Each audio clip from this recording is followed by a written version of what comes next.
Cool. How's it going, Cameron? It's fantastic. How are you? Good. Oh, wow. Yeah. That's great to hear. How's your new house? Oh, so good. That's great to hear. And I'm feeling much better than last week, huh? Oh, that's Yes, great. we're on Twitch. And the new camera looks good. A wild Jasper has appeared.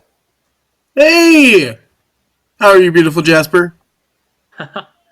Oh, I'm doing better now that I'm here with you. How are you doing? That's great to hear. I feel very similarly. But how are you doing? That's what I want to know. I'm doing great. Yeah, I'm doing pretty good. So I work at a bank, and I'm the manager of the bank. And there's someone that we're going to be removing from employment or asking nicely. Yes, we will be.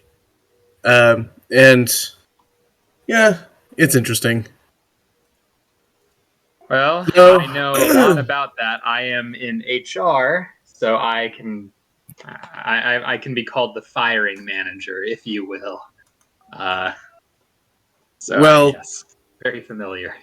The thing is that so she's going out to she's hoping she left early today because we haven't told her yet, but she left early today so that she could go put a what's it called put a down payment on a lease for an apartment, and she's not going to be employed next week. That's rough. Yeah. Yeah. It makes me sad too. So I feel like a terrible person. Yeah. But I mean, is that the reason you're firing her? Is because she left early? I mean, no. There's a multitude of reasons, but yeah, It's because she's a temp. Oh. And it's just not working out. That's a thing for sure. Imagine that this being live on Twitch is the way that she finds out. That'd be awful. Hey, look at you! You got a cute kid over there. He's okay, like we have yeah. Right now. So hey, do you want to come say hi to the internet? He's in the. Do you want to come say hi to the internet? Yeah, say hi to the internet. He's so cute. Oh, hey! Yay. Hello. Say I might come to your house and snatch him up. Oh, snatch her up. Yep. Hide your kid. Hide your wife. Yep. Hide your kid. Hide your wife. Yeah. And what's that painting behind you? Oh. It's so pretty. So Sarai has various John William Waterhouse paint when she was in her angsty teenager years. Ooh. So, dang, from her angsty, that's pretty good for angsty. Yeah. Nice. Oh! Did you guys participate in the previous Brandon Sanderson Kickstarter for the Leatherbound Way of Kings? I did not. That was back when No? I was a poor college student and had zero money. I'll be right back. Dang. One of the beautiful differences this time around.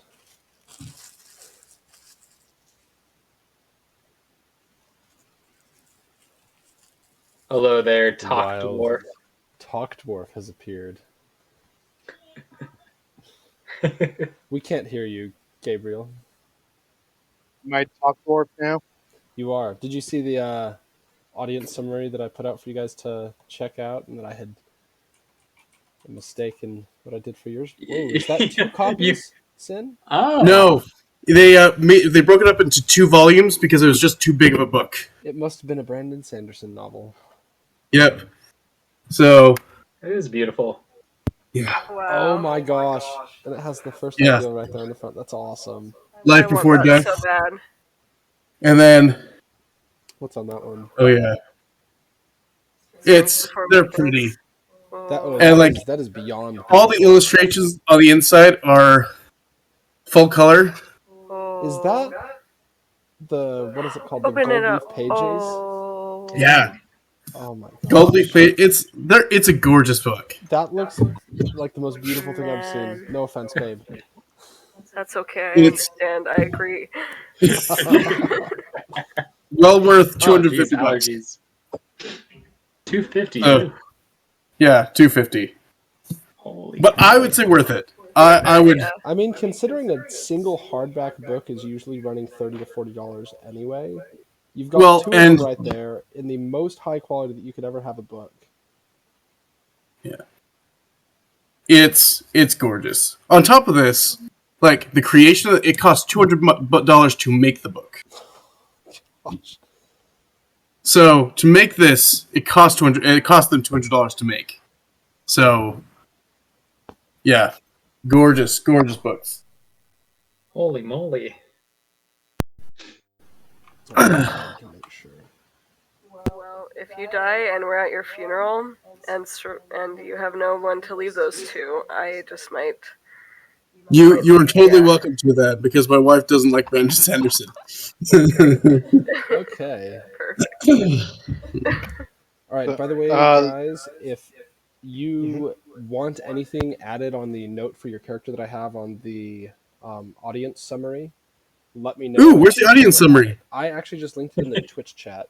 I had the preliminary version in the Discord chat, although I misspelled the title of Enrique's character. He was the You Let me, know, let me take a look. instead of the tall dwarf. Thank you, Jake, for pointing that out. I did not see that. No worries. So GM, you probably could just like delete whatever you have in there for Jasper's entry and just put Edgelord. Because that's what it, when I read that, I was like, yeah, that kind of sounds like an Edgelord. What was it that I had in there? I'm trying to remember. No, I'm just exaggerating, but I just thought I was like, yeah, I guess so. Oh, that's I mean- Meleth. She looks badass. Yeah, she does. She does. Yeah. Edgelord doesn't really bring across the whole lost your left leg thing.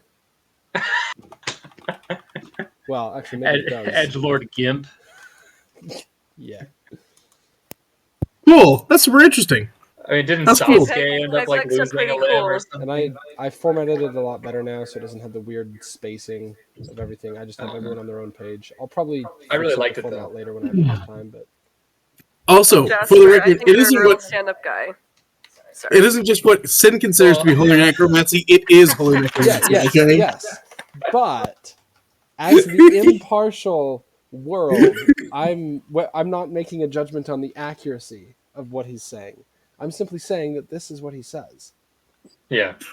Speaking of, the thing that we needed to discuss together before starting was Not before starting, at starting. Let me pull it up. I at have it starting. written down. okay. All right. Now I'm ready. Did you just like go pee in a cup or something? Like what was that? No, so Yeah.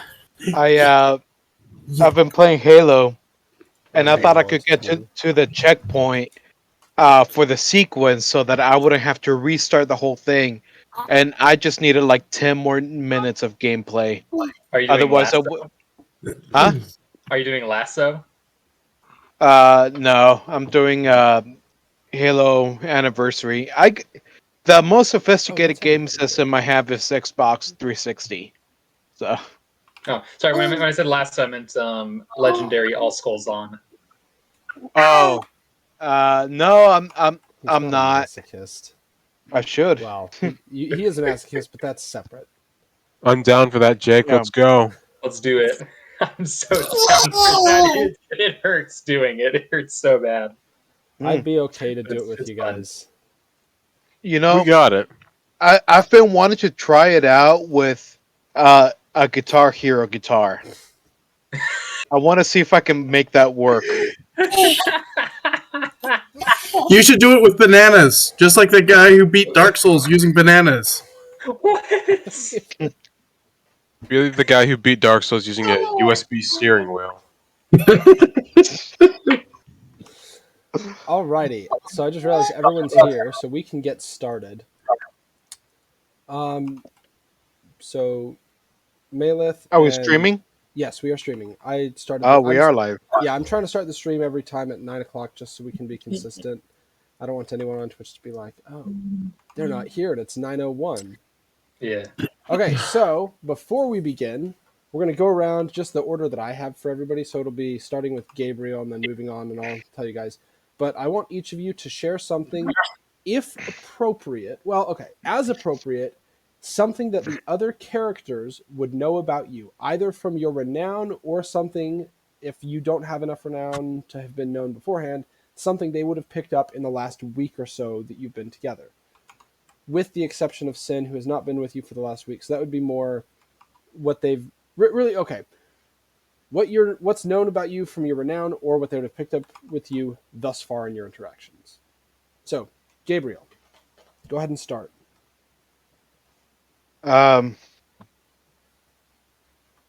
Gabriel's known as someone who thinks, behaves mostly like a dwarf, but he looks like a human. He's Asimar. He hunts the undead, and somehow has this ability to know that undead are near him without having to cast spells. Like he'll just be walking or tracking, and then all of a sudden he'll recognize that undead are near him. Yeah, he's kind of quiet about his past life, but yeah, that's Are there any That's what specific people would know. feats that anyone would know about, would have possibly been able to hear about? He's quite the adequate archer. Like he's a good archer, and every now and then he'll just let two arrows loose. Like a second arrow will pop up out of nowhere every now and then. I love the description that you use as adequate. It's like he's really well known as a very adequate archer. He works. It's like Well, I mean, Just works. it's like there's Robin Hood, there's like a baby, and then there's Gabe just right there, yeah. slack down in the middle. Maybe He's a the little bit perfect above par. standard. The dependable man. Yeah, Nothing more, nothing less. He is a good archer. He is a good archer. He's not the best archer out there, but every now and then, Oh, Gabe, stop trying to be whenever he humble. shoots, you'll just look and there's a second arrow instead of there's two arrows instead of one. So I have a question for you, and this may be a question that one of you would have brought up. But given that you hunt undead, why archery? I want to get near those he- disgusting things. Sorry, go ahead. Hey, I bathe Wrath regularly, okay? I mean, hey. What? Skeletons don't have anything to smell bad like. They're just bones. He has very clean bones, okay? I'm sorry, get Uh, going. So it's not just skeletons that are undead, but his first encounter with the undead, there were skeletons, but it was also a necromancer, and there were other dwarves. Yes, that's how Gabriel speaks, as if he's a dwarf. There were other dwarves that did not make it. When an archer could have helped take care of the necromancer easier. So because he lost friends, because he lost other dwarves that day, he decided to start focusing more on the bow. Okay.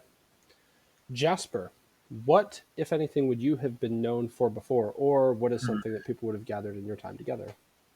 Well, I think that gathered by our time together, you would have found that,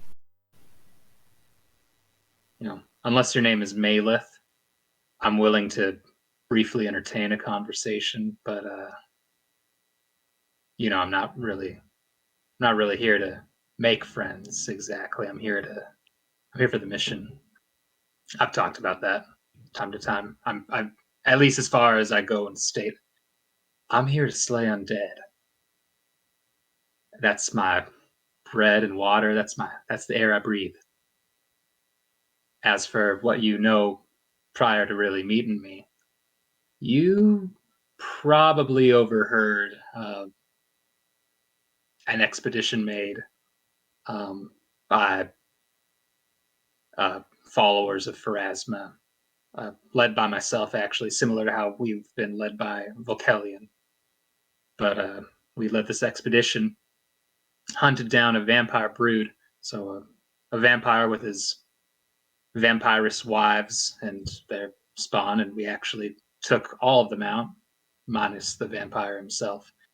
Um, that's probably all you would have heard. I mean, you can maybe roll a history check some other time. We'll find out if you've heard more, but that's about it.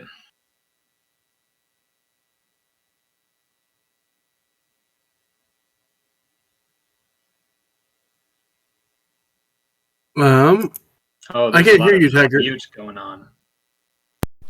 Okay, real quick. Last time I realized that when I was, am I still muted? Oh, you're good. You're good. Oh, you can hear me? Okay. Last time I Yeah. realized that I was muting myself in Discord whenever I had to cough, but Twitch was not pulling from Discord for me. It was pulling from my mic. And so I muted Discord, and then everyone on Twitch was getting a full earful of me coughing up a storm. Just let us all get your internet COVID. Just let it Yeah. all Well, no, it wasn't COVID. It's just a let it all cough. at us.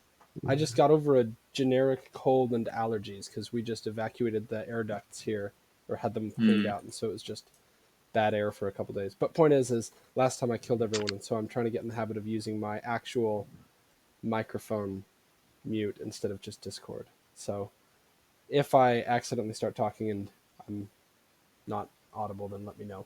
But thank you, Jasper, for that. Sin, what would you have known about? What would people have been able to know about you prior to this, if anything? I think if you're especially perceptive, you would have noticed a couple of things about my relationship with Wrath. One of them is he's, in general, fairly protective. But you also recognize that despite what you would expect of an undead servant or an undead, he seems to have complete autonomy and has his own desires, designs, and generally doesn't obey me, and generally I don't ask him to obey. It is there. You notice that our relationship is more of something akin, more of a companion, and that's probably the biggest thing that you picked up is it's weird. You recognize who he is, but or what he is, but you recognize that there's he almost has a sense of will, and Dunstan rarely actually gives any kind of order. Okay. Thank you. Hestia, what would people know about you from before, if anything? Let's see. You would know that I'm a fetchling, even though I look very human-like. That I put on some makeup to show that I have some glow to my face, so I don't look dead. Not that I am dead, but because I have no color to my skin.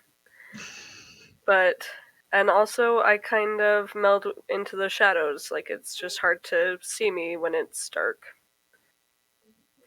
And I probably would have mentioned that I used to live in Zelkier, and I would have talked about helping my people run away from there and having them in Markoth now where they reside, and telling you guys that I'm here to help my people and also to find my family, should they still be in Zelkir, because we parted in sad ways. So yeah,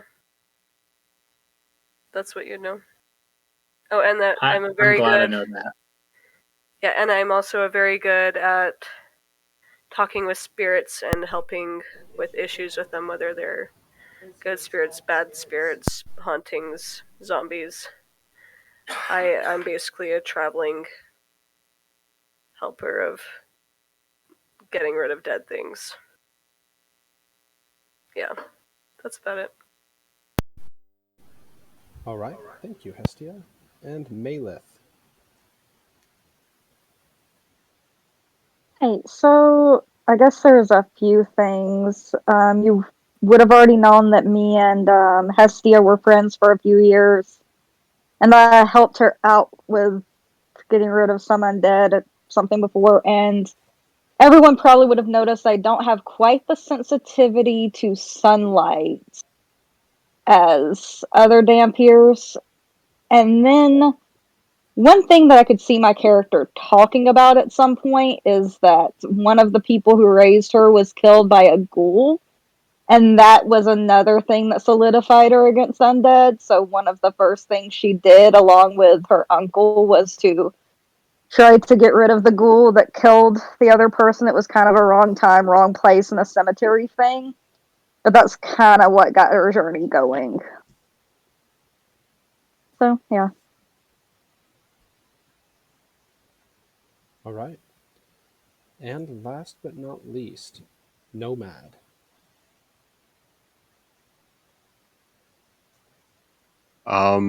So we did talk about this before just a little bit, but you would know that he's definitely not a fan of the worship of gods.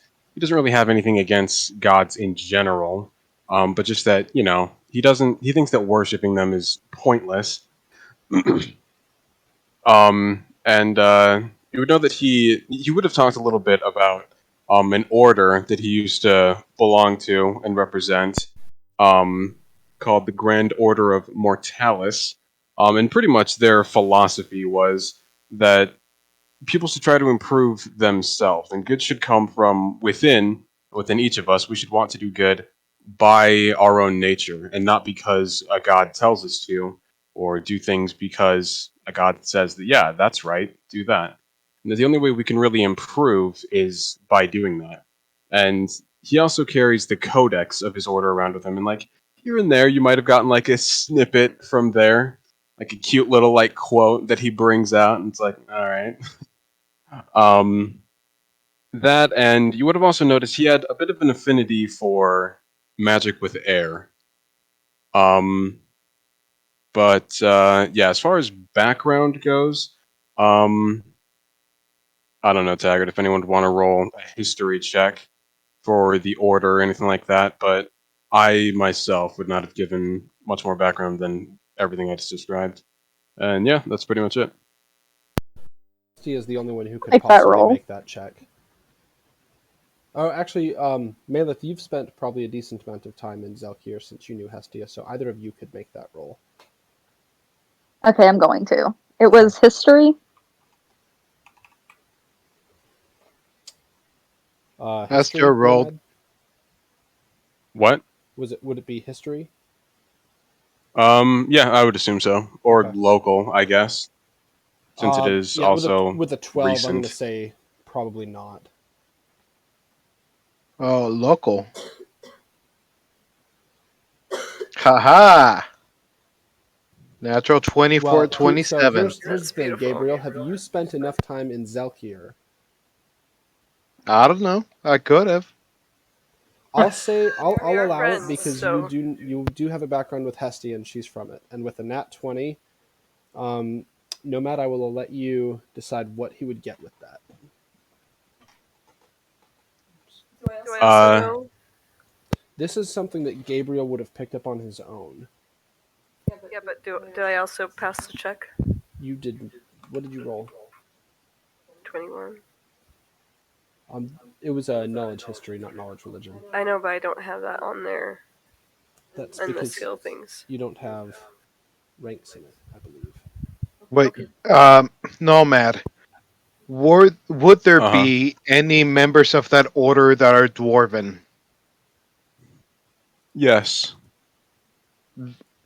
Then I have probably, if it's okay with you, I probably have just met one of those dwarves, and that's it. Okay.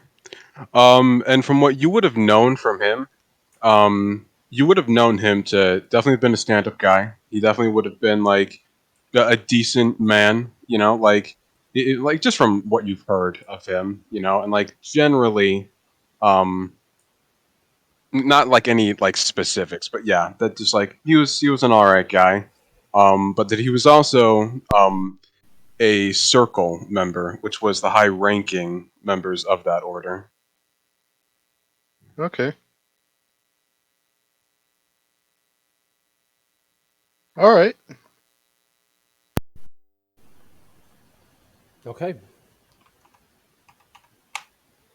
Thank you. Wait. Okay. Yep. Well, that gets through the thing that I had today. I'm not sure, or what would you guys feel about having kind of a prompt or discussion topic at the beginning of each session? Is that something that's helpful? Okay.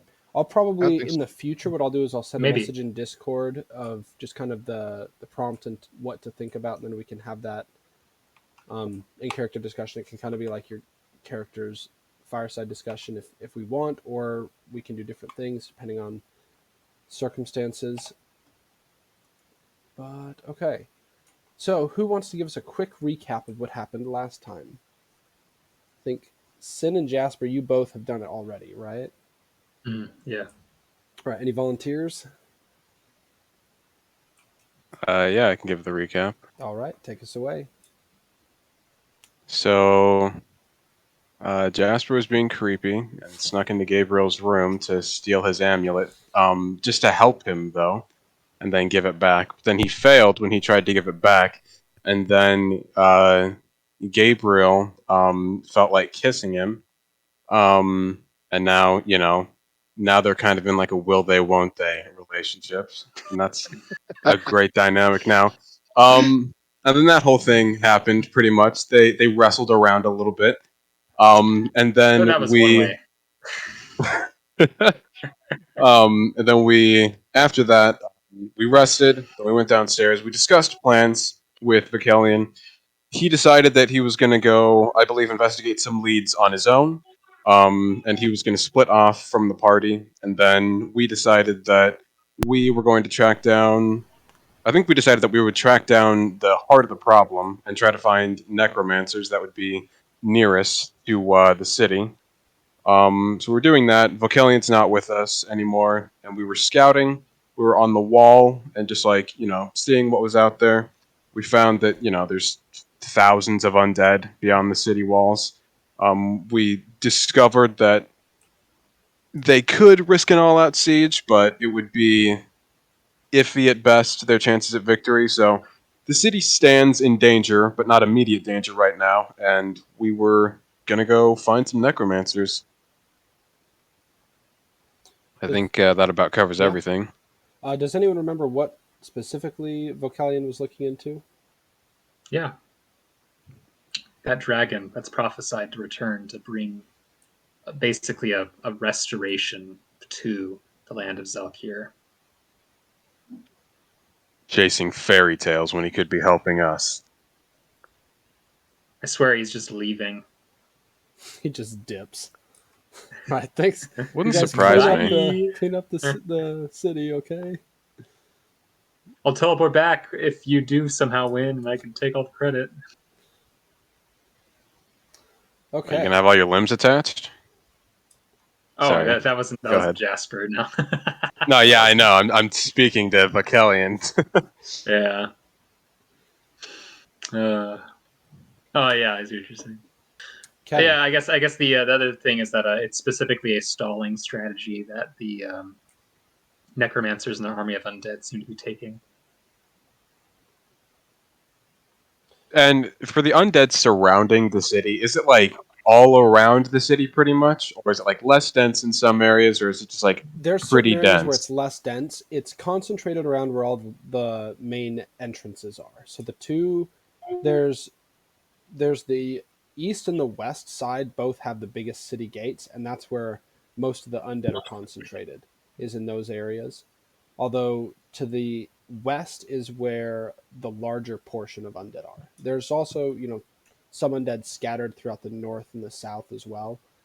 So it's not a perfect, surrounding of the city, but enough that if anybody leaves through the main areas, or if anyone leaves in large numbers, they would have an incredibly difficult time doing so, and it'd be virtually impossible to do so without being noticed.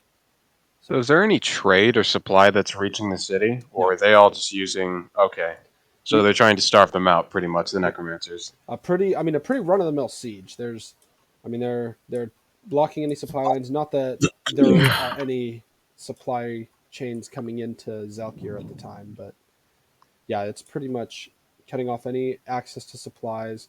There's enough pressure that there's no way that they can take part in any agriculture outside of the walls of the city, and it's they're pretty full. The city's probably about twice the capacity that it normally is outside of war times. So Would we know how much time approximately is left? Would anybody know? give me a, let's see, knowledge check, but I'm gonna take a quick look.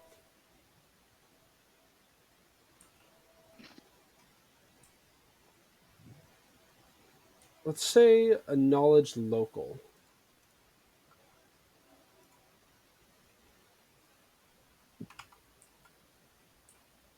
I'm not trained in that.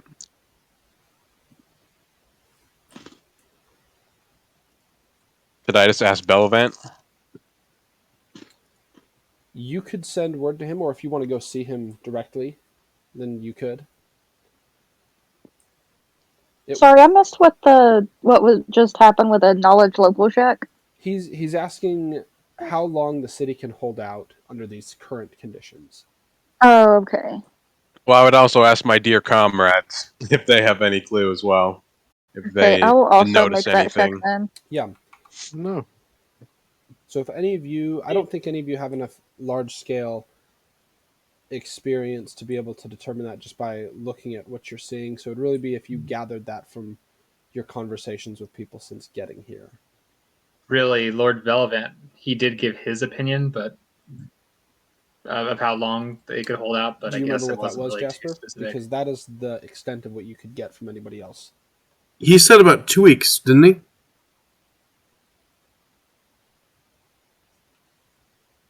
was more than 2 weeks. You can roll an intelligence check if you want to recall. I mean, you remembered enough to know that was given to you. So, Jasper, if you want to make an intelligence check, I will allow you to. I We'll recall. see if you remember. I recall 6 months, but I'll do an intelligence check. 2 weeks, 6 months. Yeah, that's especially 15. with you getting close enough. That's definitely high enough. So, from what he said, current circumstances probably in the 3 to 4 month range. If you could relax the siege enough that they could break out and have a bit of agriculture that they're able to maintain. So if you were to take pressure off the city, they could probably last 6 months, maybe even longer. But with the siege on as it is, they've probably got enough supplies and magical resources to last at most 3 months. I mean, unless a lot of the soldiers died really quickly, they'd probably last longer at that point, food-wise.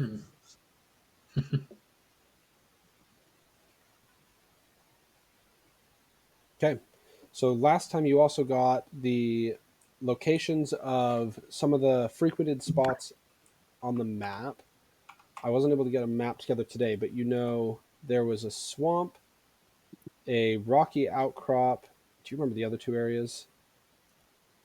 Was it kind of like in the wooded area? I know that Gabe had inquired about this like hunter's lodge or whatever. Yeah, That one of the game guards. trails. So yeah, that's near Game the trails swamp. is. So there's a forest and swampy area.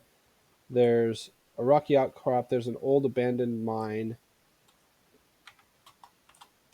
And then the other area would have been, let's say, near one of the forests. So the place that you got the information about yesterday with the game trails and whatnot, that's up on the way to the swamp. Sounds as good as any. Let's head out. Oops. Okay, so using the map that the soldier was able to mark with you where his farm had been, you're able to make your way out of the city. What I know you had talked before about what you were going to do to slip past the undead. What precautions are you taking, and what are you doing?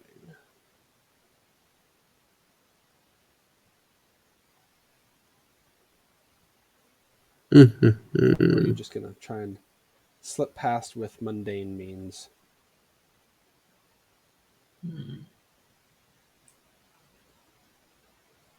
Gabe, didn't you say that you could cast? You could help us hide from the undead. Yes, I can cast a spell, and it will hide all of us for an hour from the undead. Cool. All right. Are you wanting to cast that now, or do you want to save it for an opportune moment?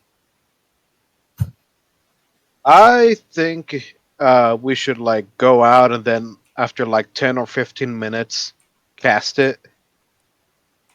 Unless anyone can give me a good reason to cast it before Would we you leave. Would you like to tell the party? Do you want to tell the party what the spell does, what conditions it works under? Yes. Let's see. So I'm not sure if everyone's familiar with the spell. I know I wasn't until I looked it up. Yeah, so Gabriel's going to pull out a leather-bound book. He's going to look at his list of how the spells work. Do you know off the top of your head, or do you want me to tell? Kind of. Okay, so I'm just gonna do you want to just tell him what the spell does, straight up from the spell list? Gabriel knows what it does. Gabriel knows the conditions of how it works. Yeah.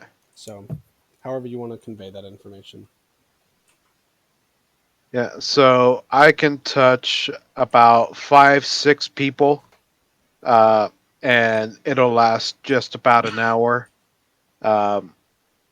for us to hide from the undead. So basically, they will not be able to see us, hear us, or smell us.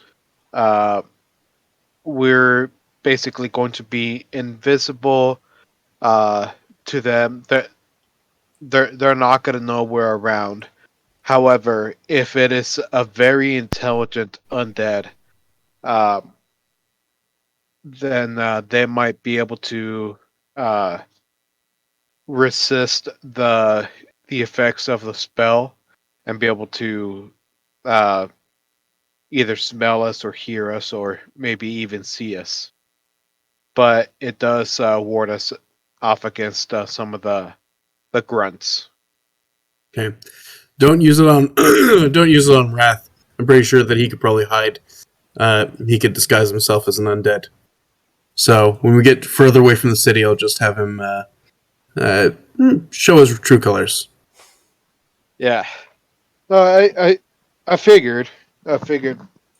But just so you know, just because I don't use it on as many people as I'm usually able to, does not mean that the spell will last longer. I tried, and it doesn't work that way. My ring gives me a very similar effect, so you don't have to bother using it on me either to save duration. All right. Well, I think he was Yeah. saying that the less people does not change the duration. So yeah. Oh, okay, I understand. I was under the impression he can only do. You said 5 or 6 people, so right now Yeah. we have 7. If we count Wrath, so that's why I said don't waste it on Wrath. Yeah, and I figured I was including Wrath in that. Yeah. But everybody else, Nomad, if your ring does a job, then you don't have to be a part of it. But if you need the spell, then I can pass it along to you as well. Okay. Yeah, I should be good. But yeah, I'll let you know. All right. Okay. I'll probably look like an undead the way I'm limping with this cane. That's the perfect disguise. But I don't mind the extra help. Okay. Right. Without too much difficulty, based on the direction that you got, and actually, for future notice, who has the high? Who would be generally leading the party when it comes to traversing areas in the wild or the wilderness? I'm pretty perceptive, but I don't know. I don't have a lot of uh, woodsman knowledge. But I know I've got I can keep an eye survival. out. I've got survival as well. Plus I've 3 got survival. What about you, Nomad? I have I'm skills to help. definitely quite a survivalist, and I am a good frontliner. So Yeah, me if me too. combat was to happen, I would be at the front of the party. I'd Uh, uh, actually good, good, good. yeah, I have. I don't know. I'm gonna double check something real quick right now. Yeah. With stuff like this, can we meta game and say what our stat or our bonus is, or do you want us to play it off more in character? Let's play it off in character. Okay. Well, I'm definitely an outdoorsman, and I have very good vision, very good hearing. I mean that's also why I have the bow, because usually I can see and hear things, and sometimes even smell things before they see me, smell me or hear me. So I feel very adequate about helping lead the expedition. But I can also assist if Nomad wants to take the front. No, Gabriel, I think you should take the lead. I suffered quite an injury that hurt a lot of my faculties. I'm Yeah. definitely a good tracker and survivalist, but not very proficient elsewhere. All right. Then, if there's no objections, I'll take point. And I mean, I guess if my spell fails, and it's only adequate that I'm on the front. Um, I don't know how much you guys trust me, but if you're willing to give me, if each of you will give me just a single drop of your blood, I can also ensure that you're protected a little bit further. It's completely up to you. It is completely voluntary. I have I questions mean, about that. Because every time someone's asked me for some of my blood, I'm very, very careful about that. I recognize that, I and I also have promise. yeah. I also have a spell where I can tie my life pool to somebody else's if they get below a certain if they drop below 0. Oh. Mhm. Mm. So I prefer to I use it on mean the no weaker harm, people. only to make sure that those who are protecting us stay that way. Okay, how does that work? Well, we take either myself or Hestia would take a drop of your blood, and we'd keep it for our, on reserve. And then, as long as you are within roughly about maybe 30 feet of us, um, if one of us were to go down, the others would donate their life to make sure that you didn't, well, die. It's an intermediate type of necromancy, not the raised dead kind, but I'm very familiar with that. Again, That's it's all- motive. Yeah, absolutely. Sense motive on me. I'm sorry. What did he say? I was typing something. Sense motive. I rolled For a what? sense motive. I got a 23. About the I'm- whole blood thing. Oh, I'm being okay. 100%. I'm being 100% honest. He is. You can't notice much any as I hate ulterior thinking about it. motives in the way that he's. Yeah, you talking. can't notice any ulterior motives. Okay. Well, Gabriel is gonna go up to you. He's gonna just look you dead in the eyes and pull out a dagger, and then just like right here on the forearm, just little nick, and have some blood on the tip of my blade. Okay, I have a little vial I kind of collected and put it away. I say, okay. Anyone else? Did you tell them what specifically you would do with this blood, or just that you would use it to help protect them at some point? I related it back to the spell that Hestia has that, and I told them essentially what the spell does. Okay. Right. Oh, gosh dang it. Situation, but I kind of have to trust you anyways. And I've been friends with Hestia for years, so I'm fine with. I don't think you have any blood to give to him, Mela. I didn't think so No. either, Yep, but not I if wanted you- to double check. It doesn't. It only works on the living. So Okay. I thought so, but I wanted to make sure. I was like, I don't know She this, trusts you so enough, though, that if Yeah. she had blood to give you, I'm not sure if it's trust so much as, well, I kind of have to. trust out of absolute necessity. I trust you because I need to, because you currently hold my soul in the balance. Is Gabe currently wearing that Phrasma amulet? I mean, if he, well, yeah. Are you, Gabe?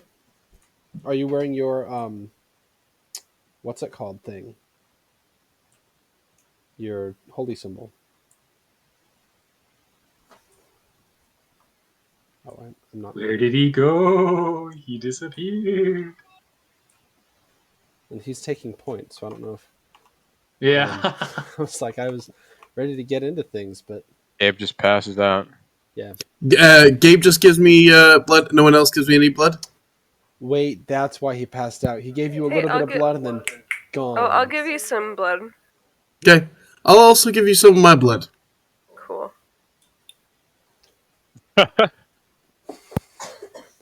Make it a blood party. What about you, Nomad? My ring will do me just fine, thank you. Yeah, fair enough. Okay. Then, well, I didn't want to get going without Gabriel. Let me send him a quick message to see if he. I'm here. Oh, you're here. Okay. Yeah. Were you there? So the whole just time? blow up my nose. Oh, okay. Yeah, I'm here. Just blow up my nose and Sweet. don't want to broadcast that to the world. What? What? Why not? Just role play it. Yeah, role play it out, man. We really Be want to do like, that. be like Murdon It's when he has allergy to- season. when he in has to Milky Way. cough, and so he just coughs in Sorry. character. Anyway, so as you begin following the paths that had pointed out to you by the farmer turned soldier, you're able to make your way towards the areas that are starting to become more bog-like. So you can tell you're getting closer to the place on the map where it had been indicated that there was kind of an old hut in the swampy area. Although, as you're going, you notice a field to the north. You notice multiple, probably you'd guess maybe 24 figures on the field. They're unmoving, but it almost looks like a group of soldiers, though it's hard to tell from where you're at. Can I make a perception check to Yes. get any more detail about them? Yes. You notice what? Sorry, everything cut out. Yeah, sorry. So you see what appears to be a field filled with soldiers. It looks to be about 24 figures out there, though at this point they're probably about several hundred feet away. So details are hard to make out. Okay. Go ahead and give me that perception check. I did 19. Okay, 19. So from here, it's hard to tell much more, but they do appear to be armed and armored. You okay, babe? Okay. They do appear to be armed and armored. You notice a couple banners that are flapping minorly in the wind. The odd thing is that there appears to be no motion out of any of the soldiers. And they're arrayed in two groups, one that's closer and one that's further away, and they appear to be at least preparing to engage each other.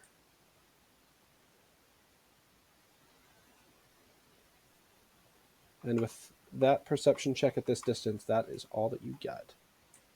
Okay. I'm going to, through my staff, cast Shield Other on what's called Shield Other on Wrath. Okay. So real quick before we move forward, the question that was asked to you before when you were blowing your nose, Gabriel, do you Yeah. do you have your amulet, your holy symbol on you? Or is it still in your pocket? Yes, I do have it on me. Okay, so it is doing that constant minor vibration when Wrath is close to you. Yeah. No, not Wrath. Sorry, Maleth. Maleth. Switch those up. Thank you for that, Jasper. Away, Maleth. You're like, I fixed that. That is not what it should be doing. Okay, all right. So My name, but I was unclear on why my name was being said. you're his amulet buzzes when he's close to you. Oh yeah, because I blame Jasper for that. Yeah, I'm gonna have to seduce Jasper to fix it. Not that I want to, I just have to. That's the only option I have. It's your last resort. It For the is. team. Right, Sin, what do you and or Wrath do? You cast Protect Other on him. How long does that last, by the way? 12 hours. 12 hours, perfect. Mm-hmm. So, yeah, let's do it 12 hours. Anyone want to go ahead, go further and get a better look? I can always go talk to him. At that. No, that's just probably undead guarding the field, making sure that nobody gets away with raisin produce. Would you have communicated the information you perceived, Sim? Yeah. Okay. Sorry. No, that's all right. I would say to Jasper, I don't think it looks like that. They're not moving. Even mindless zombies shuffle around every so often.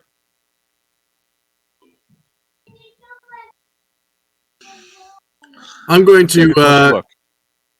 I have the. Is there a? Do I have to stay near you, Gabe, in order to be hidden from undead? Let me double check. I don't believe that it's been cast yet. Or did you cast it? We've left the city at this You point, have right? left the city, but it was communicated to you that the journey out to where the necromancers are could take several hours. So you wouldn't have wanted to cast it immediately, probably circumstantially. It would have been easy to get past the undead outside of the city. Yeah. Okay, that I don't know exactly how long we left the city ago, but I'm gonna say an hour and a half after we left. I would be like, okay, that's I'm gonna gonna do it by cast it. circumstance because I'm not keeping track of time or specific Sure. distance. That Sure, would be let's much easier just- on me and probably more awesome on you guys. Yeah, let's do circumstance. Okay. All right. So who and or what is going to happen? Are you looking into the soldiers? Continue along because right now you guys are kind of in this ravine, this game trail that turned into a ravine that's got you kind of lower down that you're able to kind of move a bit more freely across the landscape. I'm gonna walk up. Just gonna do it. I'm just gonna walk up to him. Any I'll stealth, accompany him. or are you just Nope. kind of openly making your way? I don't stealth. I've got nothing for Okay. stealth. As you I will move have my whip at towards the them- ready. You'll have your what at the ready? Whip. Okay. As you move towards them, And Wrath is gonna stay within about 30 feet of me. okay. As you move towards them, the soldiers do not appear to react to you at all. How close would you get before you'd stop? Probably within about 10 feet. I'm gonna go. Okay. I need to carry my daughter up to her bed. Give me like 2 seconds. Yep. Right, then I think it's safe to say that at this point I cast the You do? spell. Okay. Yeah, I do it quietly. Very, very quietly. Okay. So So you cast it on everybody but Wrath. And Nomad, did you say you Nomad. did or didn't accept it? Or did or didn't want it? I don't want that. okay. All right. Okay. Ha! So Okay, about 10 feet. as you approach the soldiers, the odd thing to you, so Gabriel cast the spell on you. The soldiers don't react to you at all as you get close. The banners are waving, and as you get close, you recognize one banner. Anyone who would know, and I'll let you decide whether or not you would, but anyone who would know would be able to recognize the one banner that is closer to you as the banner of Zelkir. And the far banner, actually go ahead and roll a knowledge geography check. Oh, If you I'm have not even trying. any, yeah, I guess if you've got high enough knowledge geography. Does anybody, or Oh, do I? do you? Any what? Sorry. Any knowledge geography? Can I just say that despite having ranks in all knowledge checks, my knowledge rolls tonight have sucked epically. Natural 20. Every single time. Dirty 32. Okay, Dirty 32. Jasper. Jasper, you The name recognize of my bar. the far banner as that of a nation to the north of Zelkir. One that you recall hearing about a war that happened where they intended to invade Zelkir about 15 or 20 years ago. But the interesting thing is you approach these soldiers, and there looks to be about a dozen soldiers in each group. They appear frozen in motion. You see the soldiers that are far from you, probably about 100, 150 feet away. There looks to be almost a false canyon that's been built up that the soldiers seem to be pouring out of. You know, swords at the ready, charging, but all not moving. The soldiers the soldiers close to you, wearing the outfit akin to the uniform of Zelkir's army, are also stopped in motion. You notice one figure who looks to be a bit more, probably a leader, a captain, or a general of some sort. He's got a small table in front of him, and he's looking at a map and he's barking orders. But again, you know, there's nothing happening. It's like he's a statue, but he looks, I mean, it's like a person, almost like a wax museum sort of thing, except for doesn't look like wax. It looks like actual true flesh. And it's interesting. It vaguely looks like Lord Bellevant, but younger. There's also a mage nearby who has energy crackling on his fingertips, but again, he himself is not moving. And you know, everyone looks in some form of doing something, of acting, of, you know, fighting this battle, but everything is stopped. There's that energy that's kind of crackling at the wizard's fingertips, or the mage's fingertips, and the banners are flapping back and forth a little bit. But other than that, everything is still. So I want to know two things, and I want, I might need to roll for this, maybe sense motives or things like that. First thing is, would I also make the assumption that the mage is a replica of Vocalion? Go ahead and actually no. Give me a perception check.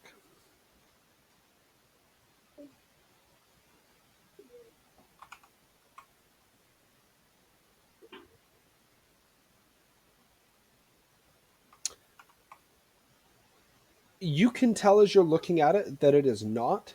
Where Lord Bellevant, you can definitely, as you're looking at it, you can see almost younger features in this person right here. It is very definitely Lord Bellevant that it looks like. The other person looks very different than Vocalion. There's certain features that you can tell are most assuredly make you confident that it's not him, or not supposed to be him, or whatever it is. So here's my second question. Does this truly look like a younger Vocalion, or does this look like someone else who is made to look like him? Does that make sense? Sorry, Bellevant. Does that make sense? Like the distinction of like this person has been intentionally dressed up to be facial features. It is those things that make it look like Bellevant. It is not just the outfit or anything like that. In fact, the outfit is different. It's as you get close and you see the face that you're like, that looks like a Bellevant, probably 15, 20 years younger. And also with your perception check, you can tell that the energy crackling on the... Actually, go ahead and, in addition to that perception check, give me a knowledge arcana check. Or do you not have ranks in that? I don't have ranks in knowledge arcana. I only have ranks in knowledge religion. So some choose to only study one side. Natural 20, dirty 35. Okay. You recognize very quickly that the energy crackling on his hands is a dancing lights spell. And it's just sitting there, moving around a little bit on his hands, as if to mimic what it would look like were he casting a spell. But as far as your question, Sin, of if this actually is Lord Bellevant or just someone made to look like him, beyond what I told you, you wouldn't be able to tell with just your eyes. Can I, as I'm looking at the situation, can I do a sense motive in the sense of like, am I creeped out by this in the sense of like? Yes, go ahead and give me a sense motive. Do I feel like I'm in danger, and this is basically trying to suss out whether or not this is a trap or this is just, I guess, merely coincidence?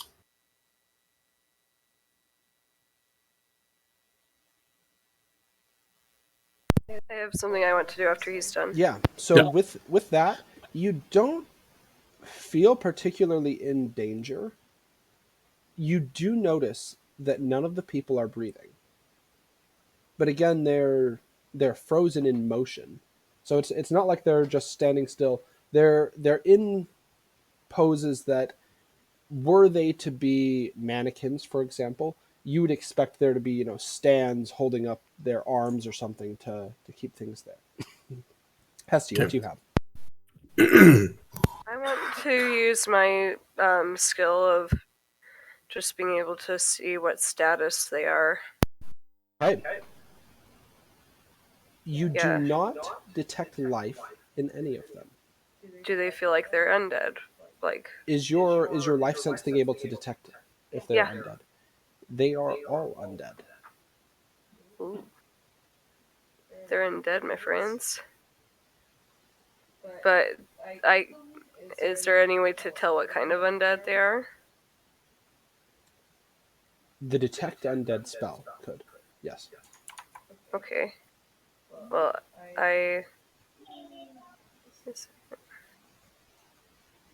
I'll cast that. Give me 1 second. There's also somebody who has something that would let them do it.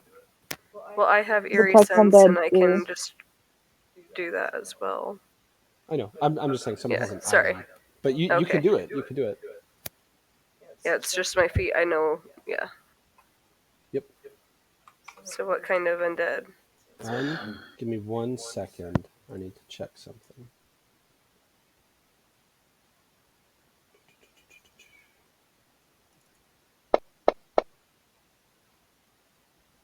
Okay. You can tell that each one of them is a zombie. Guys, they're zombies. Sin, in addition with your sense motive check that you had before, the thing that's weird to you is that you know the spell that Gabriel cast on you, on all of you, would have made any undead unable to even see or recognize you in any way. However, they would still be able to see or at least recognize that Wrath is there, and yet they're also not acknowledging his presence or his existence either. Okay. I'm going to channel energy and command undead. Okay. I'm gonna do the one that looks like Belvin. Okay. So with that, I believe if they are If they are mindless undead that are Yep. not presently being controlled by anybody else, what would that do? if they're mindless It'll undead, just work I'm just automatically. pulling it up. I believe they are. You can use one of your channel energy. The undead will receive a will save to negate the effect. The DC is equal to half your cleric level plus your charisma modifier. So that is there'll be DC 18. And you do it just to the one that looks like Bellamant? Yeah, because I can do it to 1. Okay. As you do this... Oh, actually, it's enslave. It's a enslave undead within 30 feet. Okay. Let me just double check one thing, because the stuff on Fantasy Grounds seems a little bit short on it. Give me 1 second. I'm just gonna Command pull it up on Undead my. should just, I mean, unless you have an alternate version, Command Undead should just allow you to automatically succeed on an unintelligent undead. One undead.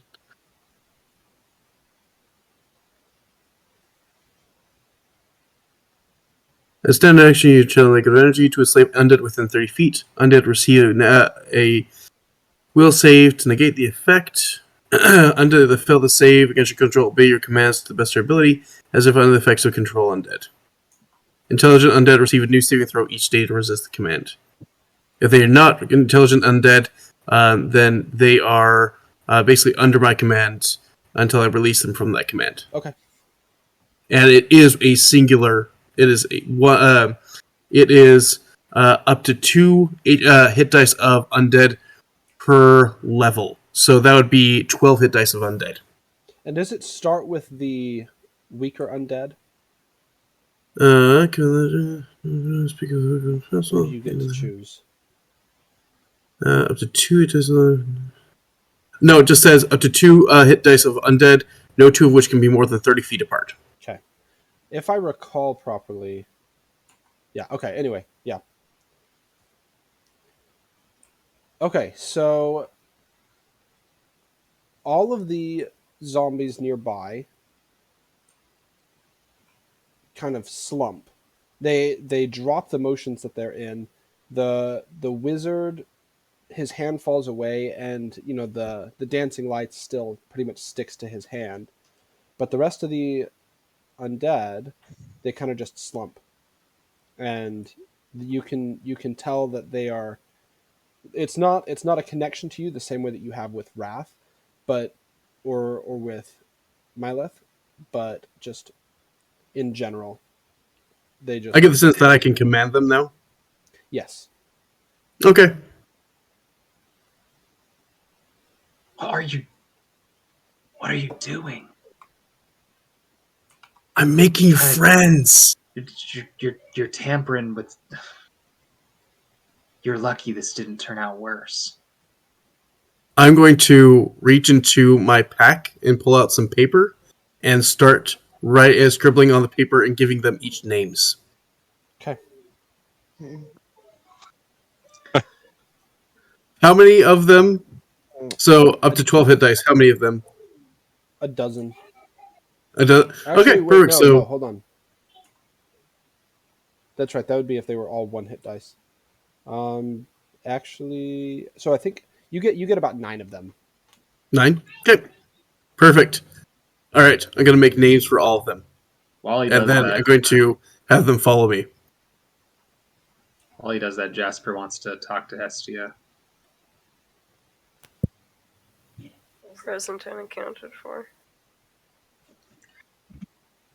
Hestia, you've talked a few times about how Zelkir's your home. Yeah, but it's been about 5 years since I've been here. Right. But what about 15 years ago? 15 years ago or so. Okay, sorry, I was checking something. You're good. Okay, so you said you wrote down names Yeah, for I each was of here them. 15 years ago. Do you do Mhm. anything else? I'm just gonna put the names, like try to pin them onto each person, like name tags, and then have them start following me. Okay, is that all you do? I mean, if there's nothing else that I can really investigate in the area, I'm just gonna head back to the others with my newfound friends. Oh, I thought That you thing guys that were all together. the fake You guys were all Velvet together. was I looking there. at. Say that I was there too. Yeah. Who was not there looking at them? I thought you all went together. Well, I went there.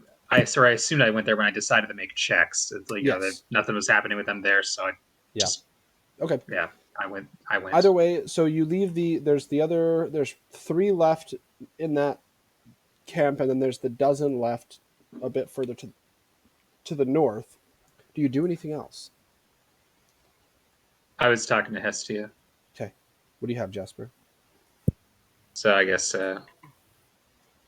yeah, I'd asked her, I guess we could re-role play it then. Sorry if I interrupted that. Hey, I'll mute myself. No worries. Hestia, you talked about how Zelkir's your home, or was your home. Yeah, about 5 years ago is when we were run out by soldiers. What about 15 years ago? 15 years ago? or so. Yeah. Yeah, I lived here. What do you know about the war that happened that time ago? It's the nation to the north. You can give a knowledge history check if you want. It is one that you are allowed, even if you're untrained, you can still make it because it is relevant. Yeah, I just don't know what my plus would be. Are you looking on your? I mean, if you don't have any ranks in it, then knowledge history will just be an intelligence check. Okay.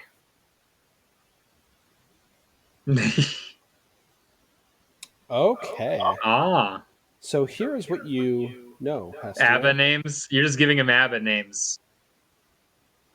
So Oh, never mind. I don't remember. I have it in my notes, but it's not as important right now. The name of the country to the north, but you know that there was an attempted invasion about 15 years ago, and that it actually was a very close battle that eventually turned the tide of the war and turned back the attackers. And you know that at the time, the captain or general who was there leading when the battle was turned back, or when the enemies were turned back, was actually Bellavant. And it was following this that he received his title, the Defender of the North, and was gifted the lands that have become Barrowain, and the noble title that he now possesses. I'm going to relay that because I'm not going to remember it all. I mean, we can say that that's what you know, and you told everyone. So Yeah. There were soldiers everywhere. it was It's a a crazy time. very. And who was the invading force? It was one of the countries to the north was trying to take at least part of Zelkir, get a foothold in, but they were completely turned back. Is that Markoth or No, that's to the Ardorian? Markoth and Ardor are to the south. So this is a country that I don't, off the top of my head, know the name of, but it's. I can get that name for you, but it's immaterial to the current setting. Okay.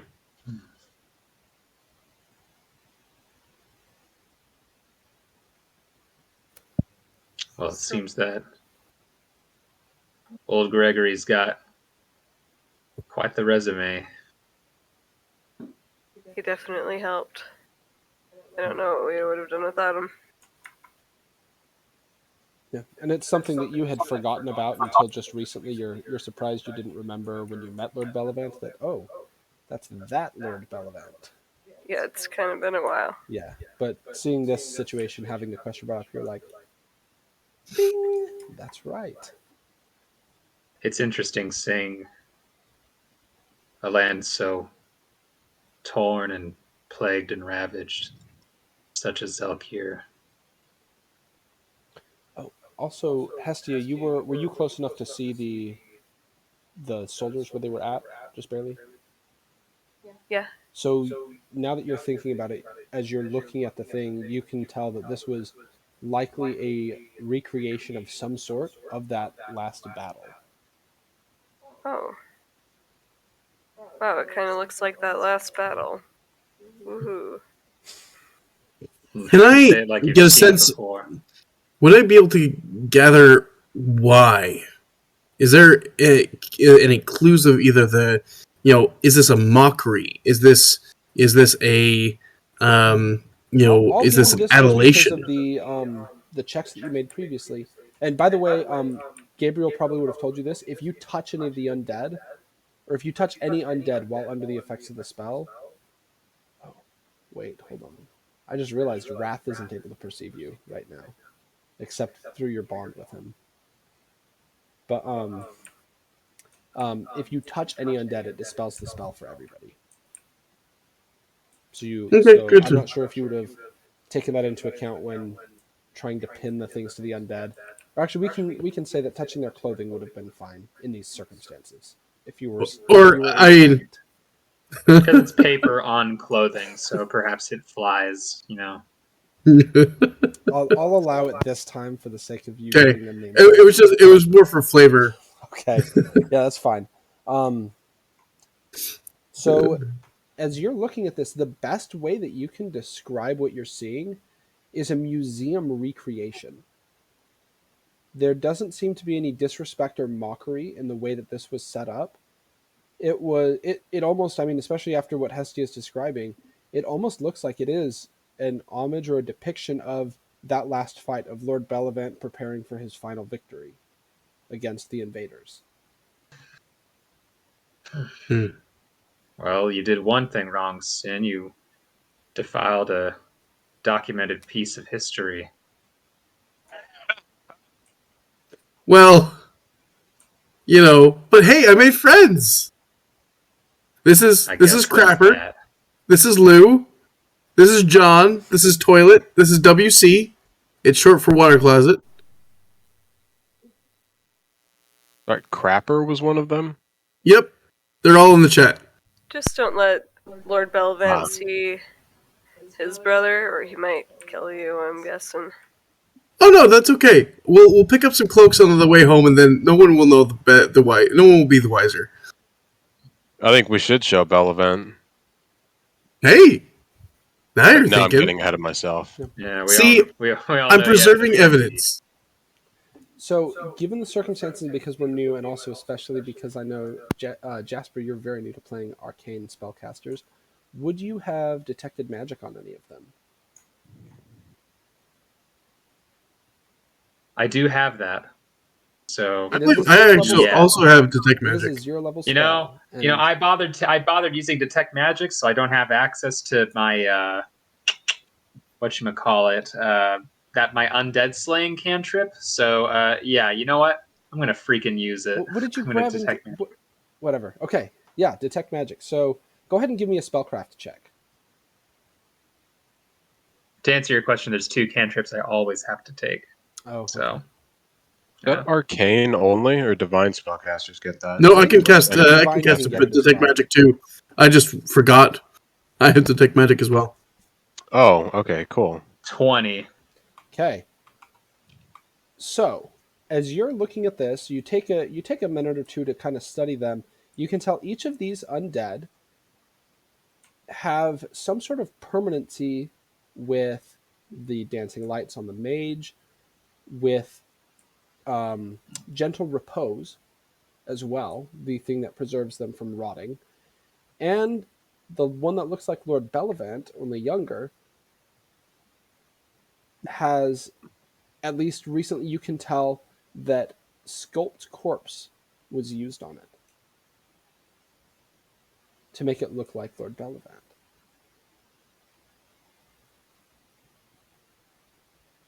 Why?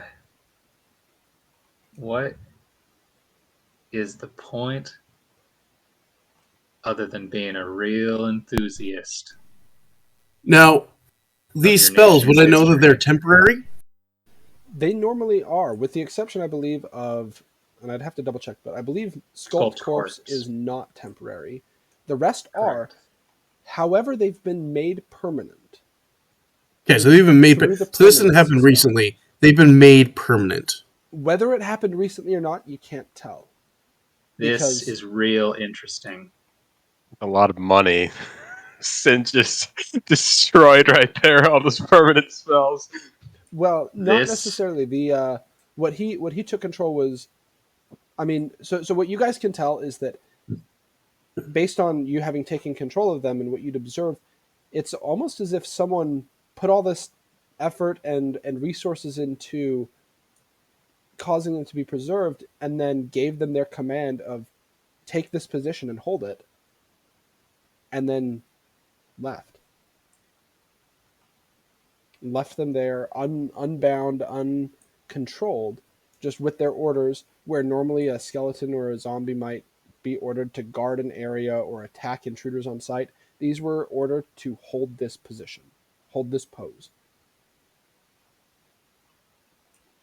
Now Hey, this is real Hestia. interesting. Have you prepared to speak with Dead today?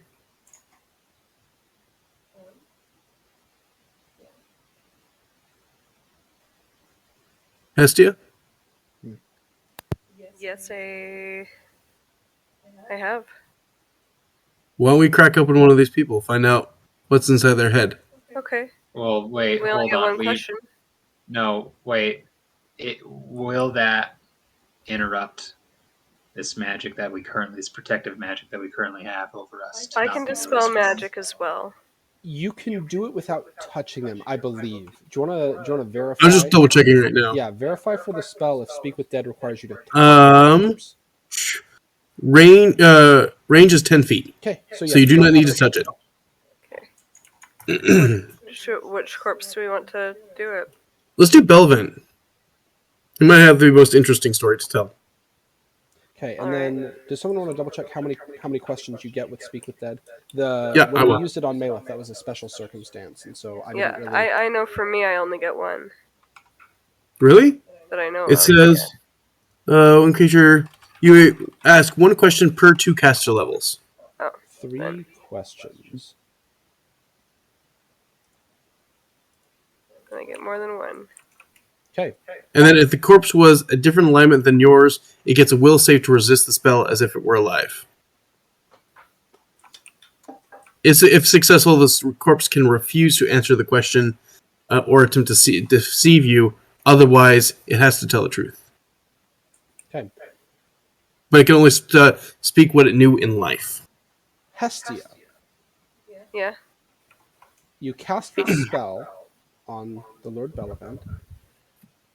As you begin to cast the spell, something interesting happens that has never happened before when you're trying to use Speak with Dead. It's almost as if there's an additional barrier other than death holding back the soul as you're trying to call it forth to speak. Make a will save to try and push through that barrier. Give me 1 second.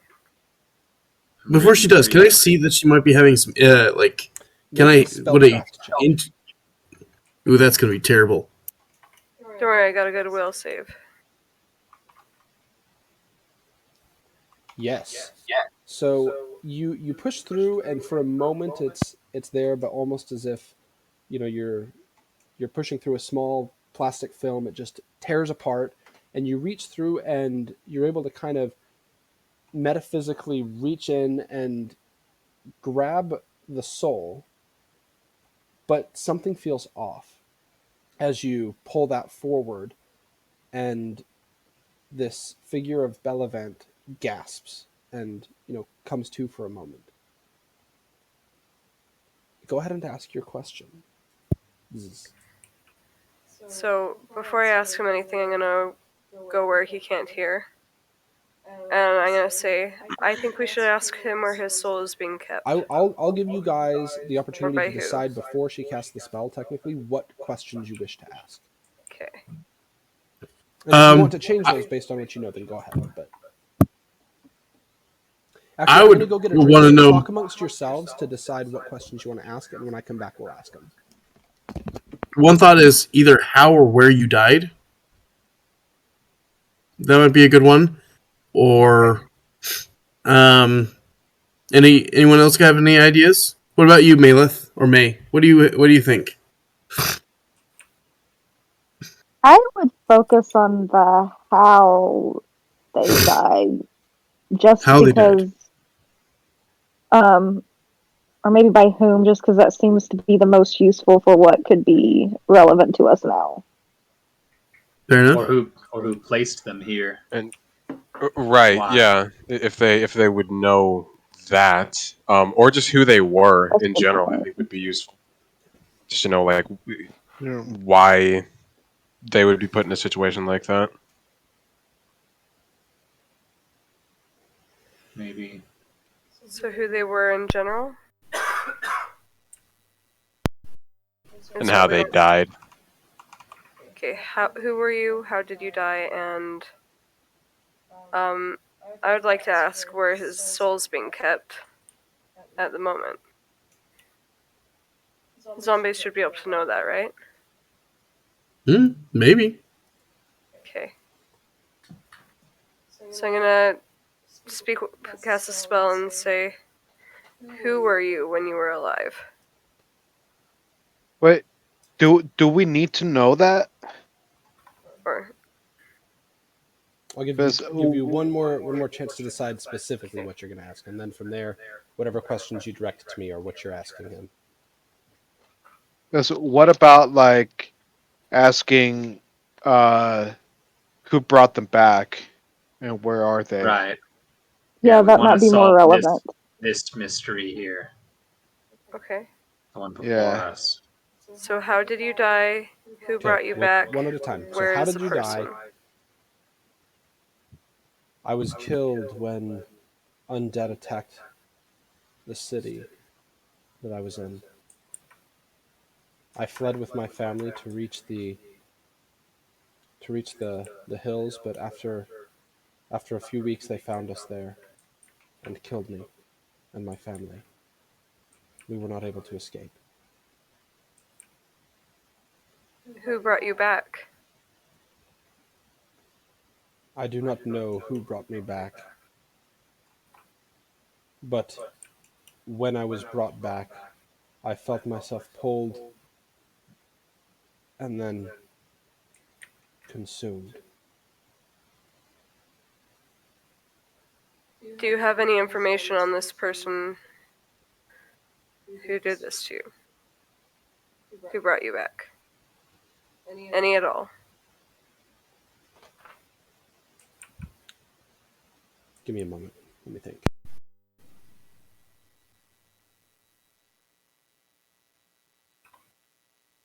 Sorry if that wrecked your plans, guys.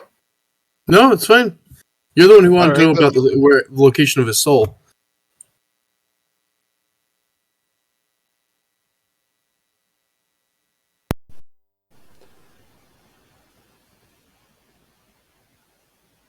I know only that when I died, my soul was not permitted to go to the afterlife. And that from wherever it was kept, it was pulled from the thence and then consumed as I was brought back to undeath. And after a moment, the light and the life again fades from his eyes.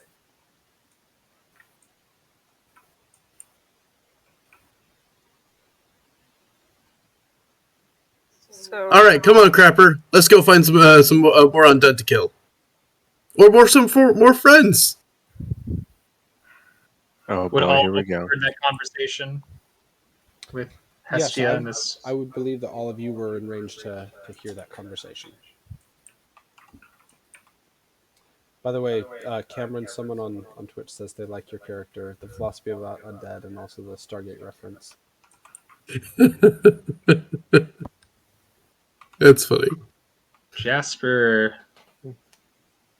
wants to think on that comment that the soul was consumed, yet aren't we trying to reach out to that soul? So how is this happening? Like, what check would I do to get? It was some hard for me knowledge to of reach that? out to the soul, like there was a barrier. So my guess is that somebody is holding his soul captive. Give me a knowledge planes check, Jasper. Would I, as a follower of Pharasma and understanding of the afterlife as well as a deep understanding of souls, could I do a knowledge religion to get an idea of that? 33. 33? Okay. Well, you're just showing off. I'm going to take Sin's question first because I think they'll dovetail into each other. Oh dear. Unless That didn't Sin gets a happen. very horrible roll. Oh, no. That Okay. Jasper, you know that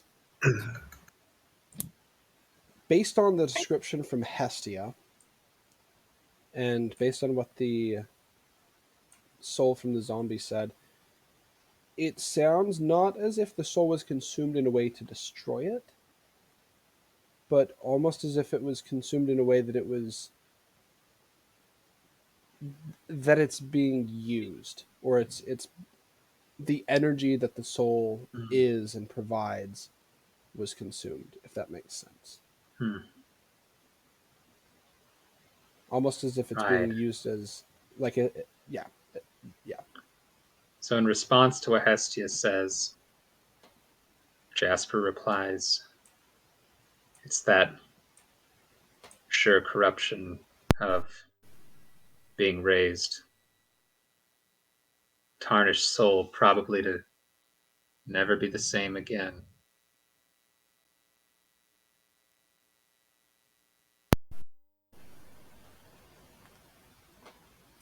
It's very possible.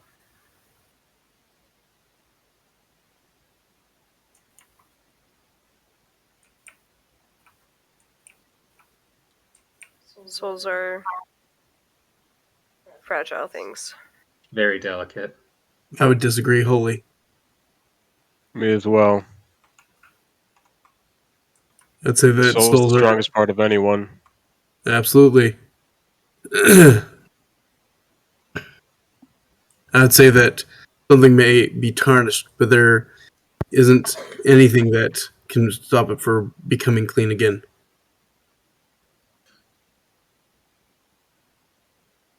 Nothing is completely incorruptible. Or nothing is completely can be completely corrupted.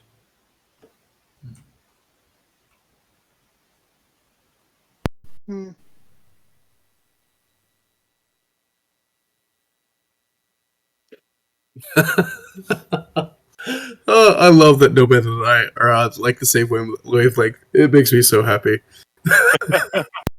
Nomad gives you a very approving look after you say that. Like, yeah.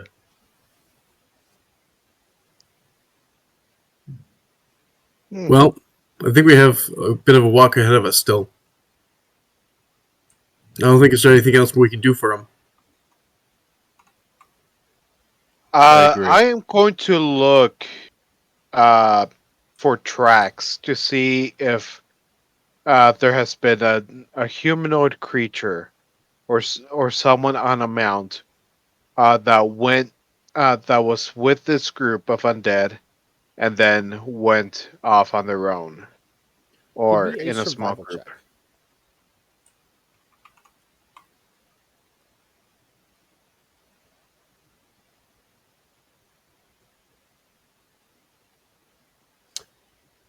Okay. You find nothing but footprints from animals. Nothing close to the soldiers or the zombies, I guess, other than you guys, but there doesn't appear to be anything recent. There's no like housing nearby or anything like that. Not with any foot traffic. As you look off into the distance, you're fairly certain that probably a couple miles away you can make out where the cabin and the bog probably is. But that's a bit away from this faux battlefield. Well, either way, I think we have the information that we came for. I think we should press on.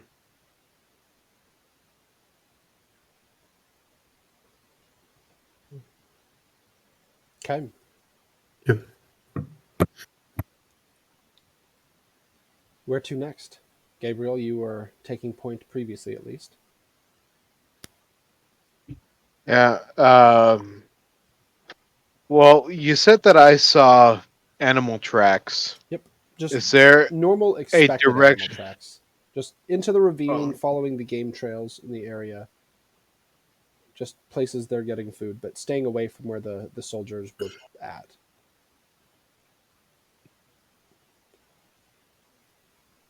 What about where the soldiers came from? Do I need to roll again for that? No, so I'm taking it for that whole area that you didn't notice any other tracks. If there was anything from there, it's not recent enough, and it probably would have been gotten away by the weather at this point. Okay. Well, then, I guess we keep going to the closest rendezvous point from here. Okay. Let's. All right. So you go back into the ravine and make your way further. I'm not muted, am I? I'm not. Okay.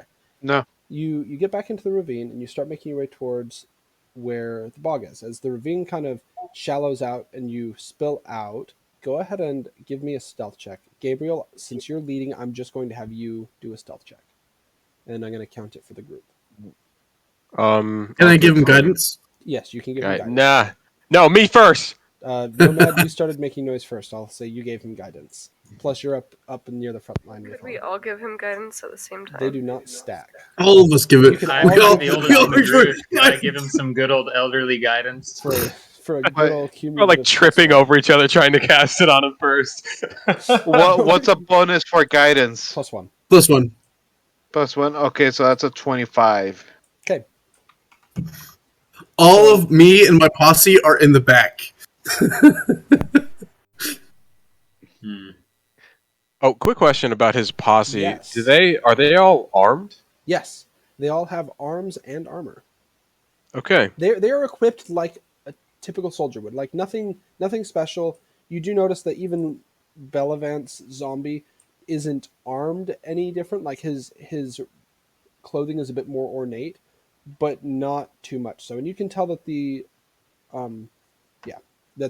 actual fabric, it's nice. It's a typical, probably stitched back together like mended, but it's just a uniform tossed over light armor. So just like leather. Out of curiosity, Yes. these are zombies, Yes. but they look like people. they look have like gentle people. So repose cast on them, just like Malith does. if someone was to walk by them, not cast detect undead, they think, oh, that's just a person. They walk really weird. But like if they were just standing there, If they were just standing there, yes. okay, But like Malith, her condition is she's zombie, but it was close enough to life that she's able to maintain at least enough control that she's not walking weird like a zombie would. okay. But Just I guess also just by out nature of of them being curiosity, mindless undead, really, that once they start moving and doing things, you would quickly be able to tell something's wrong. okay. But yeah, Just curious. All right, we're good. okay, Only like a quasi zombie. yes, you're like a quasi zombie. Like you're very much fully a zombie, but there are certain things that aren't quite the way that they would be because you're not your body wasn't rotting, for example. That's been completely prevented. Therefore, there's some of the weird things in your movement that you still have. Your muscles are able to at least let you move normally. Whereas if you were a like a full zombie will have started rotting, and then so they'll try and move in certain ways, and then their body physically can't move that way because some of the tendons have rotted or something in that. And so you don't have that. And then also some of the other things are not there for being a zombie, but others are. Okay, A zombie passing isn't alive. say that again. So I'm basically a zombie passing who passes as a living person. Yes, you pass very well right now. Okay. I mean, to a cursory glance, like if someone were to get in, you have no pulse, your skin is cold to the touch. I mean, there's a lot of things that someone doing an inspection of you would be like, this person's not alive. This is like, I don't know how, but they're a zombie. They're still talking, which is abnormal for a zombie, but yeah. Which again, your vocal cords have not decayed or anything. But speech, the first little bit was hard for you to kind of get out normally. Like, you almost had to relearn how to talk after you were brought back. Because everything is just slightly off. Just Okay. don't bite anyone. Yeah, well, she's not a plague zombie. You will be my first target, Jasper. Realm. So is this confirmed that Jasper is a necrophiliac? No, that was a little No. Puddin talking, not Jasper. He's definitely got feelings for Little Mela. Button's a necrophiliac. Okay. I'd rather not have to become undead to seduce Jasper. I'd become undead to seduce Malith. It's working. I only need. I'm seducing Jasper out of necessity, not because I want to. Okay, so as you come out of the ravine, Gabriel, you notice the bog, and you can see some motion in the cabin, in the house. There, you can see some figures. You notice two skeletons standing out front, each with a sword and a shield in hand, almost as if standing guard. However, they look more attentive than a typical skeleton or a zombie would. They're looking either direction. They are actually standing as a soldier would, and not in the way that a mindless undead would.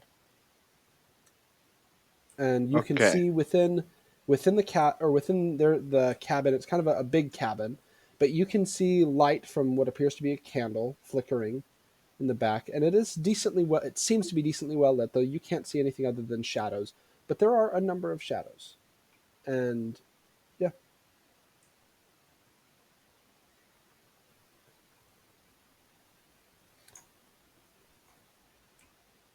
You're muted right now.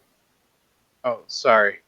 If I just got closer, or I had just an ability to get a deeper look, a better focused look, would I be able to better see inside? You could, yeah. I mean, keep in mind that you still have your spell on you for pass by undead or whatever it is.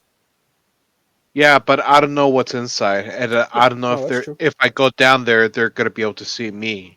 I don't know if they're intelligent enough to Potentially resist make the a save. spell. Yeah. Yeah. So I am going to reach to one of my pouches, and I'm gonna pull out a small contraption like this. Okay. It is like a cylinder. It's got a glass, a round glass at the bottom. I'm gonna grab one end of it, and I'm gonna extend it out. I'm gonna look through my Or spyglass. my spyglass. Yeah. So I guess that's a perception +5. Okay. Go ahead and give me a perception check. Okay. I presume that in addition to the +5, it also changes the typical range that you get. Yeah. So it's a 22. That was a really bad roll, Yes. but with a +5, that's a 22. As you are looking inside, you can see a figure that appears to be a human in robes, And actually, give me 1 second.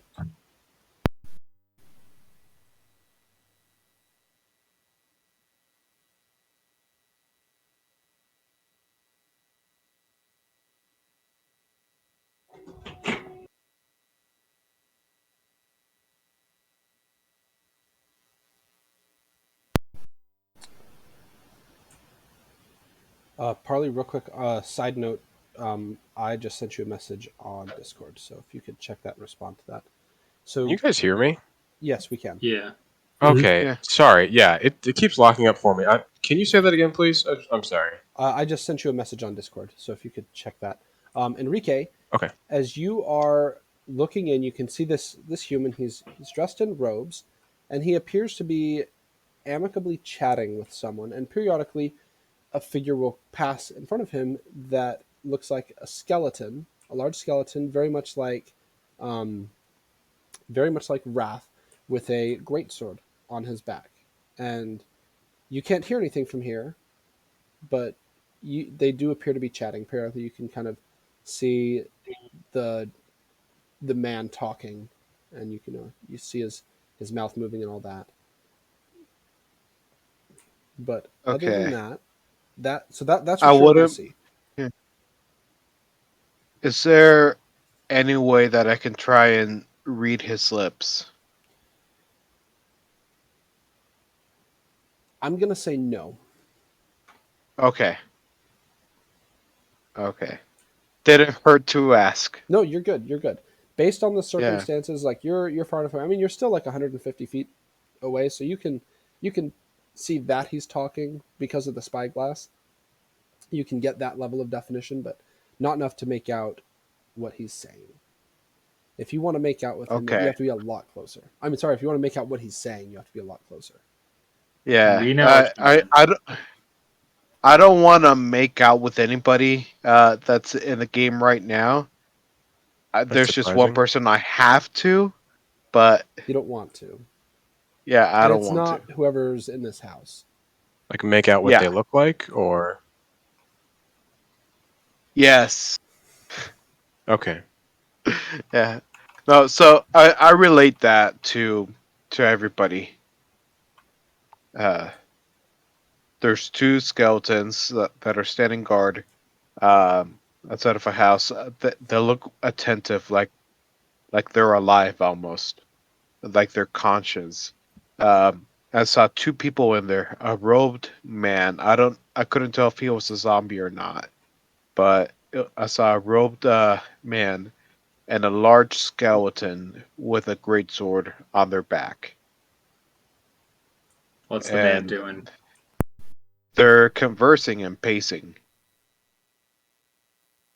I think we found our necromancer. One of them. Let's not be too hasty. We can always resolve this diplomatically. He could just be like me. Maybe he's just made a bunch of past life friends. I think Sin makes a good point. Let's go in and kill him. Wait, I'm sorry. So there's the two skeleton guards. Then there's a large skeleton with a greatsword, like a third skeleton. Yes, there's a third skeleton inside Okay. with a greatsword on their back. And I don't know, because if they were just friends and friendly, why would don't know why they would have guards outside. Well, you So- can never be too safe nowadays. Yeah. The But I station's mean- so far from the last standing city proper of Zelkior. I don't think this is a friend. I don't think so either. I'm gonna look at Sin and just be like,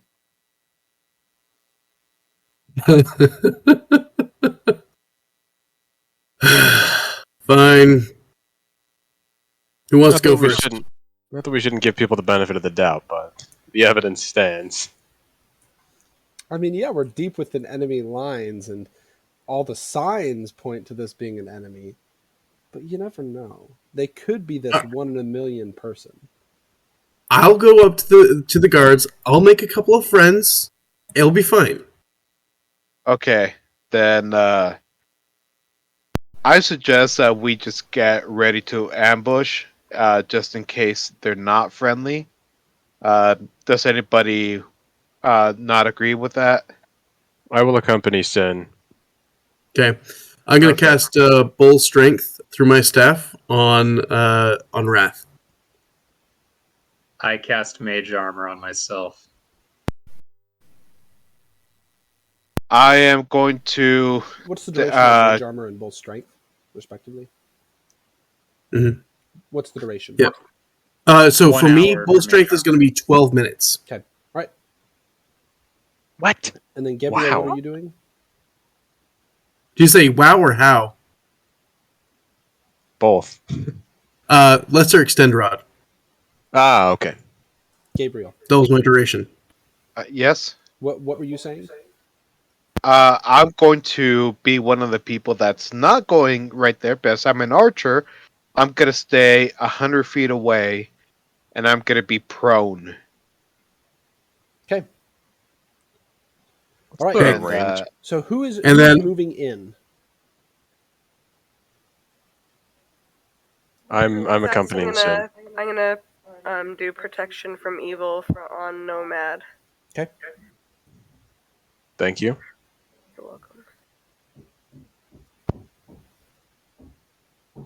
Does that require you to touch him? I can't remember.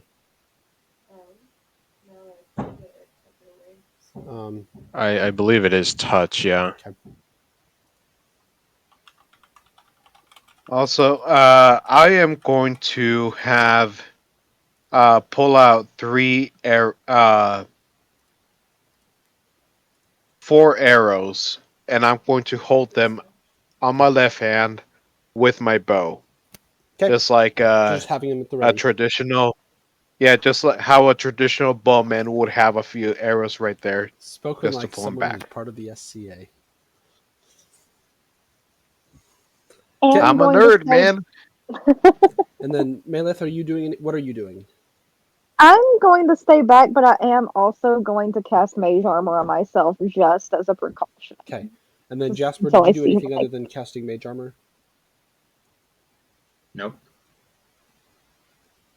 Well, let me do a quick review.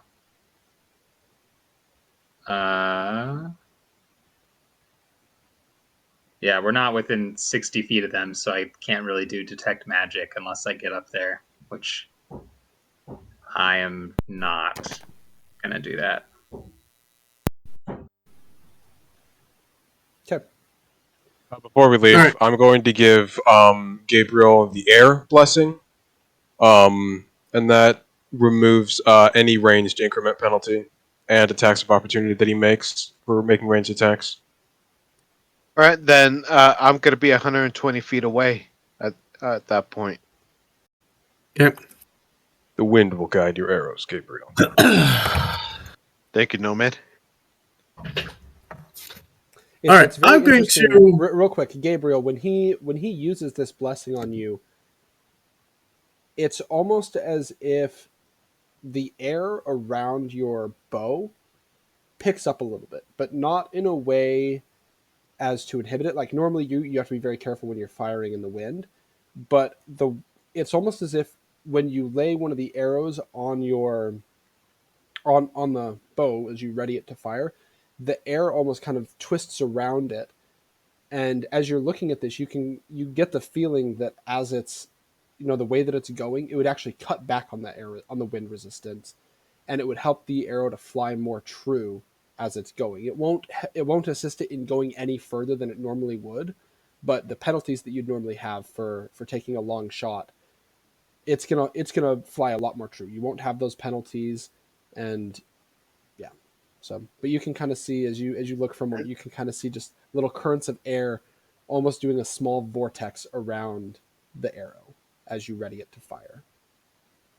Okay.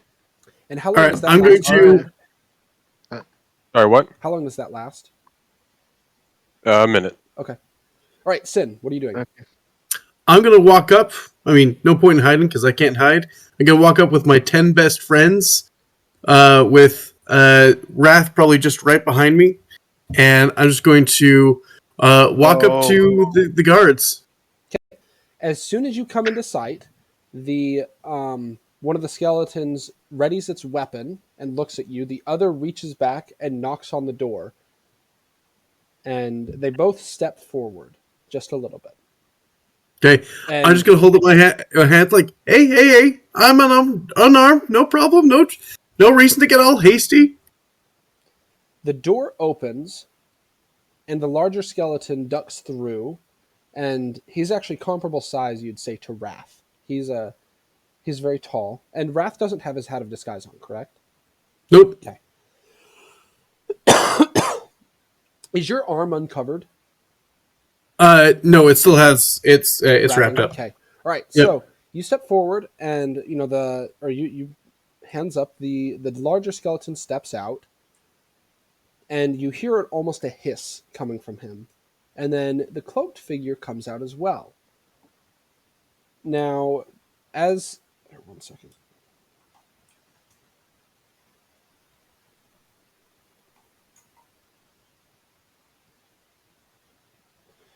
So he steps forward and he looks at you with a quizzical look in his eye.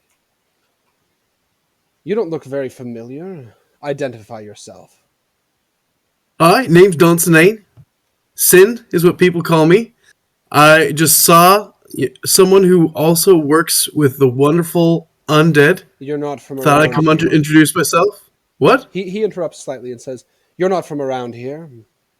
I don't No, recognize I'm your accent. You sound like someone from the south."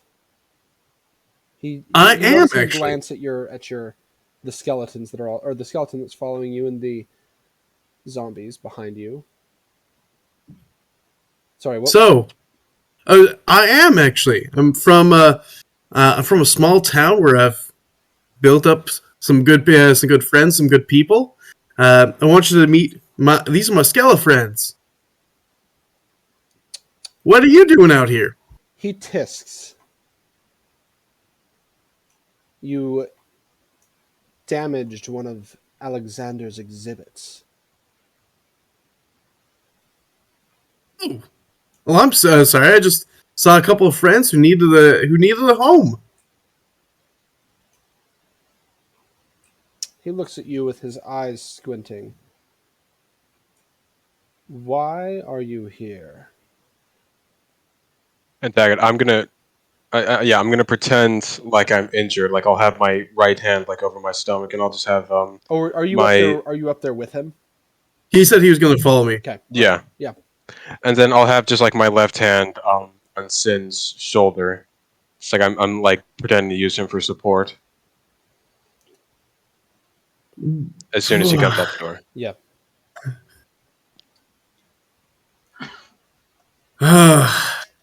I'm no good at lying. I'm gonna rip off my bandage. And I'm going to cast Command Undead. Okay. Everybody, roll initiative and Sin. Let's see what we can do here.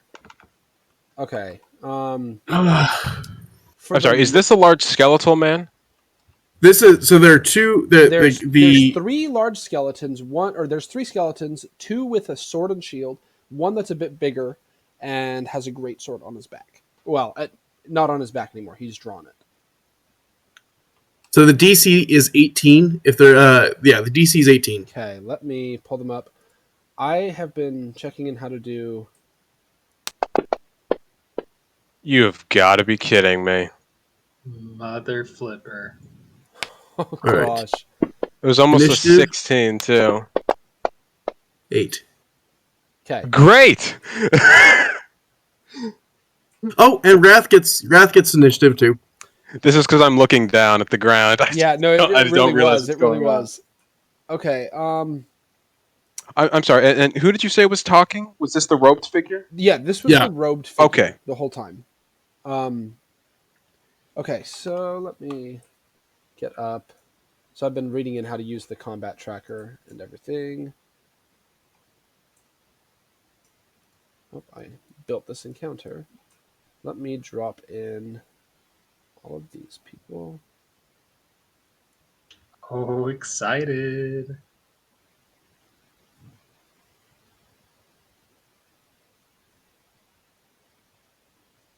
Okay, so Nomad. Let me. I'm gonna switch Twitch so that they can see the Fantasy Grounds. Yeah.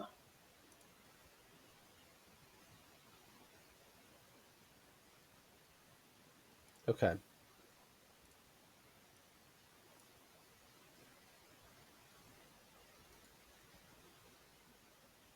Also,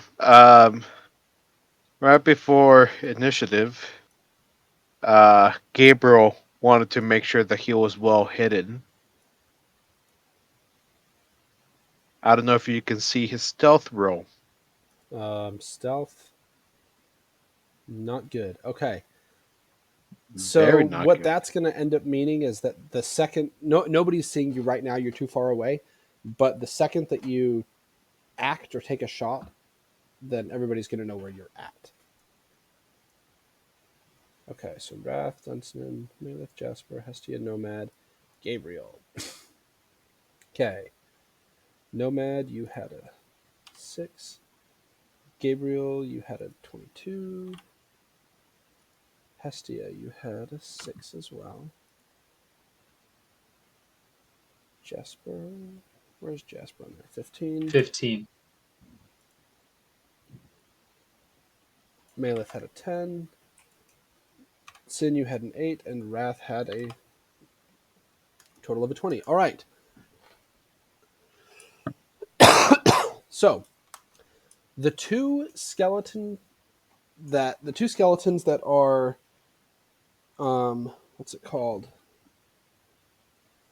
Yeah, the two We're skeletons that standing are guard. nearby and standing guard, they shift in their stance. Now, with Command Undead, what's the is 12 the total, or 2 times your hit die? Is that the total number of hit die you can control at once with Command Undead, or is that per Nope. casting? It is that is a one casting. Okay. The total the total amount of command undead I can control, I believe, is 4 times my hit die, That's which what I thought is it was. 2 times which is per 24, casting, and then 4 my times total. animate undead pool is completely separate to that. Yes. All right. So you can tell that the two lesser of the skeletons that were up there, they are likely under your control. And I'm trying to remember, what is the, if they were under somebody else's control, did they get a bonus to that actually?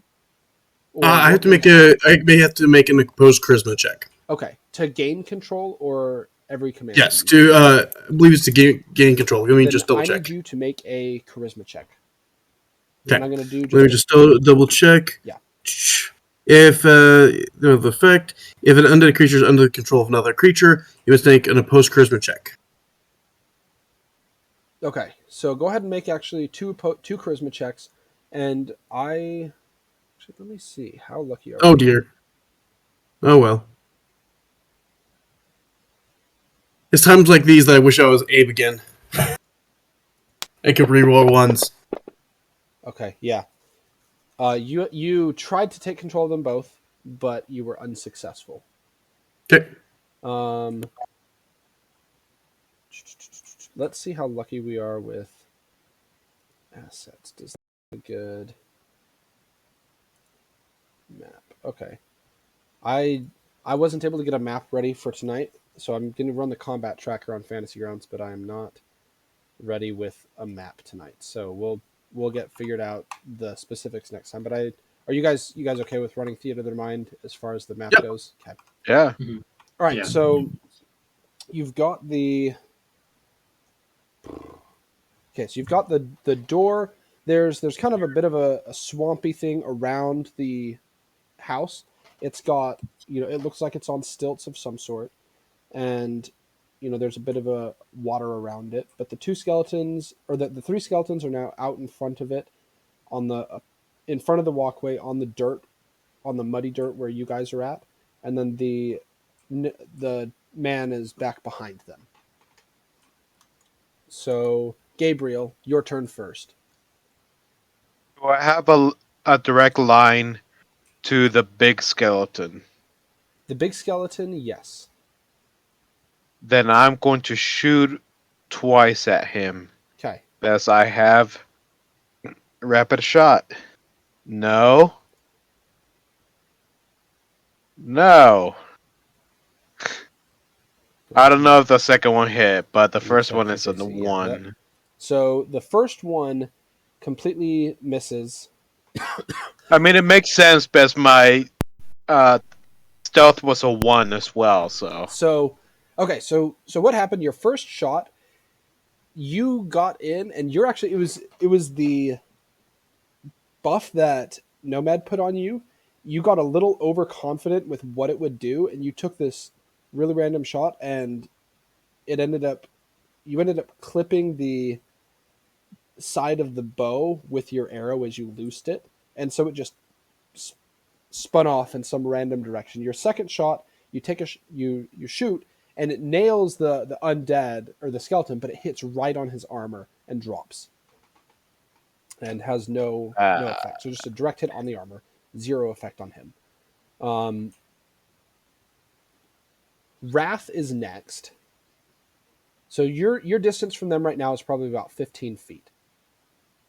15 to 20 feet. Okay, with Wrath, he's gonna charge. Can he? Does he have a straight path where he could charge at the Necromancer?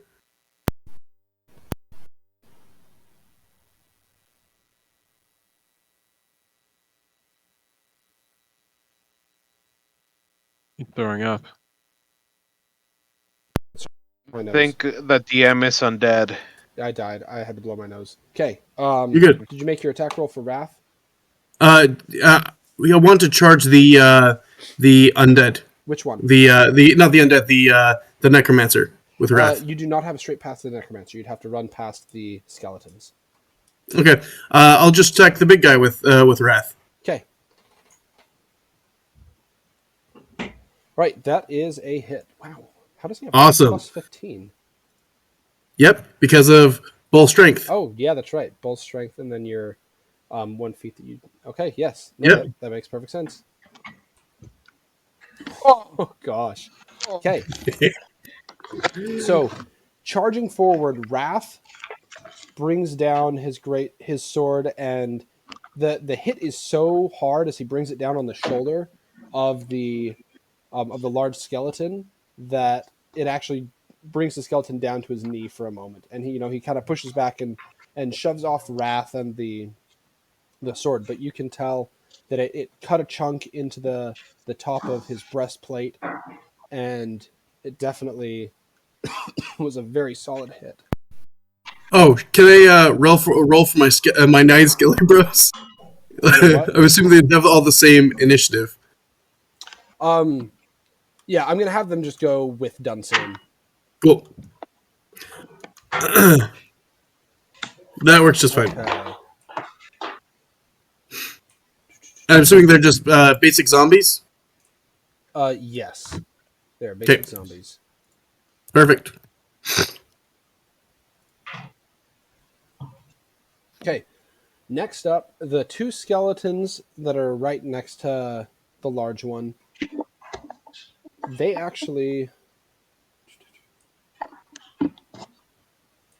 they were not in position to be able to take an attack of opportunity on Wrath as he charged in, but they both charge in on you, Dunsonin. Don't they take attack of opportunity from Wrath? No, Or one of them they were not in a position to be able to take attacks against him as he came by, and Okay. likewise he will not be able to take one against them. Okay. They were spread out a bit farther, so they come in. Yeah, they're both going after you, the person who just tried to take control over them. So okay,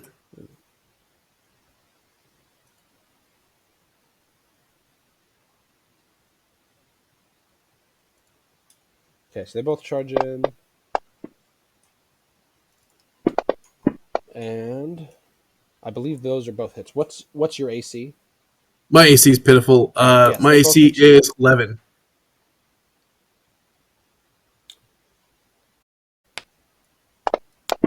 Okay. Then they both come in, and with a long sword and shield in hand, they both charge in and strike you, both one on either side. You'll take a total of, that is 11 damage. So Cool. they pretty much in tandem come in, one on each side, and just each one gets a part of your arm. And so Okay. not the so they get you. They get you good. All right. Jasper, it is your So, one thing I realize I'm lacking when I turn a touch spell into a ray spell with one of my abilities, is that a 30-foot range, 60-foot? Do you know off the top of your head, or is that something I just need to do what is homework it on? that lets you turn it into a? Oh, is it the one that you get from your class? I want to say it is short range that it does it, and so your range would be like 40 feet, I think, right now. I'd have to double check. Actually, you should have that in Fantasy Grounds, shouldn't you? You would think, but it doesn't say it's the positive touch skill.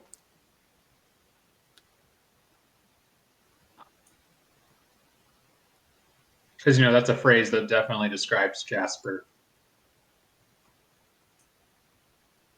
Yeah, the range is close, which is 25 feet plus 5 per 2 levels, so it's going to be 40 feet range. So you can get them from here easily. Sweet. So, the Necromancer. No, he's alive, as far as I could tell, right? The Necromancer appears to be human. So the big guy himself with the sword.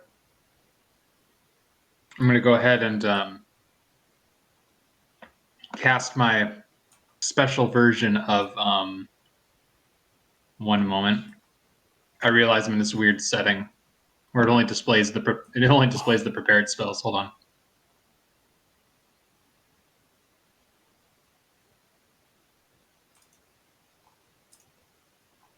There we go. I want to cast a level 3 Cure Serious Wounds. Right. As I And he recall, needs to make a will save. Yep.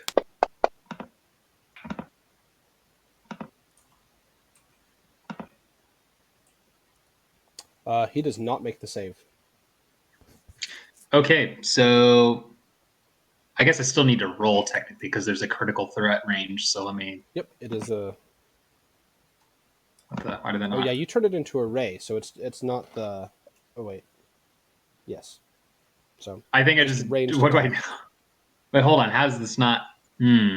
It's not rolling, but I guess that makes sense because So it's. yeah, at this point you'll do a ranged attack. So just get to your on your combat page, do the ranged touch attack,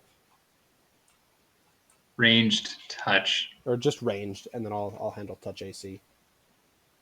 Except for some reason. I don't have it. I need to make that my thing. That's the problem. I haven't made it. I'll do it for you. It's a +6. +6. Cool. Yeah, you absolutely hit. Okay. That's And the this thing about person, rays is that touch AC is notoriously low, especially on armored enemies. Sweet. So that being the case, this Claymore Undead takes 30 points of damage. Oh, you were going for the big guy. Yeah. Yes, okay.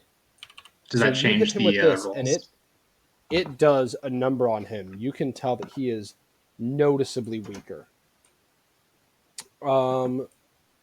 Okay, so the larger skeleton. Where is this skeleton? Okay. Sorry the that took larger so long, but Yeah, we'll be you're more good. prepared. The larger next time. skeleton looks very, very much damaged. You can see that some of his armor is damaged, but you can also see the unlife in his eyes is starting to flicker, and he looks to Wrath, and with a ferocity, just lays into him with his sword. Am I? Oh, into Wrath. Okay, Into Wrath. Yes. Wrath's AC is 25. Okay. And oh wow, Oh, also he needs to make a will save. the skeleton does or Wrath? Yep.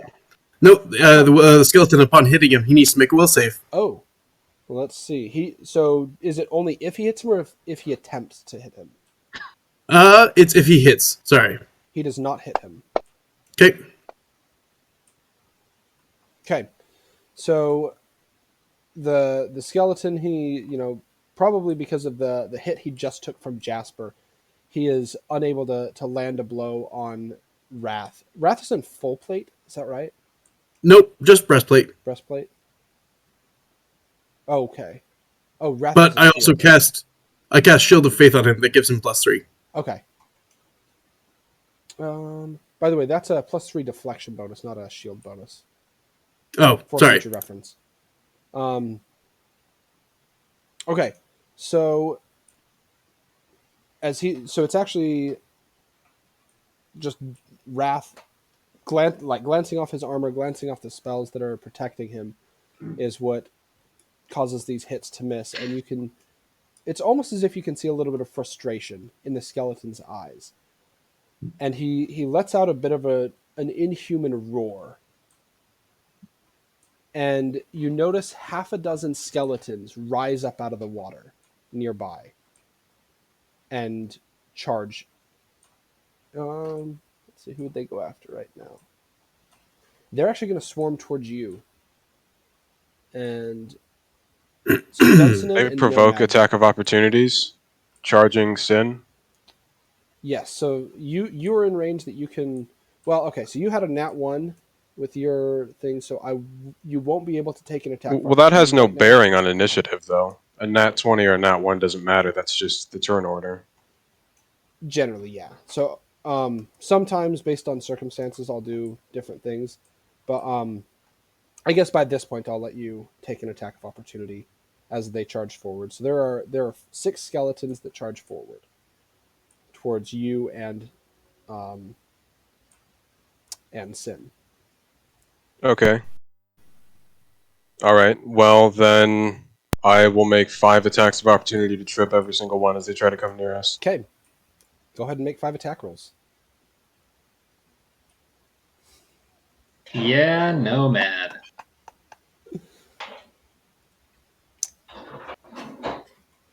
Amazing. Okay, so as the Sexy. 6 skeletons run towards you, with the crack of your whip, you're just whipping back and forth, and you just take the leg out from each of them. Not like physically take the leg out, I guess they're skeletons, so that's a point to be made. But as they all get in range, you're able to get all but one of them down. The last one reaches you, actually, and makes an attack. What's your AC? 23. Yeah, so he gets up to you, and with his rusty scimitar, and at this point you can see that it's rusty, he just completely misses you. You sidestep him with ease. And the other ones all drop to the ground. Okay, so that's all the skeletons. All right. Maleth, your turn. Yeah, sorry. I'd like to move. Is the necromancer still alive?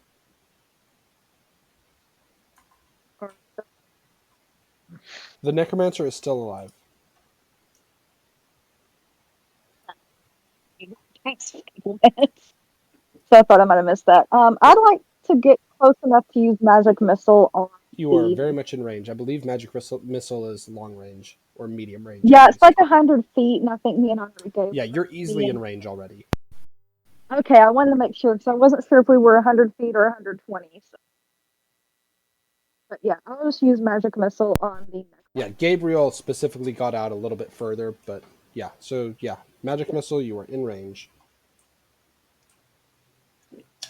That would be 3 missiles at this level. It would be. Oh wow. Well, okay. So that would be, what, 9, 12 points of damage.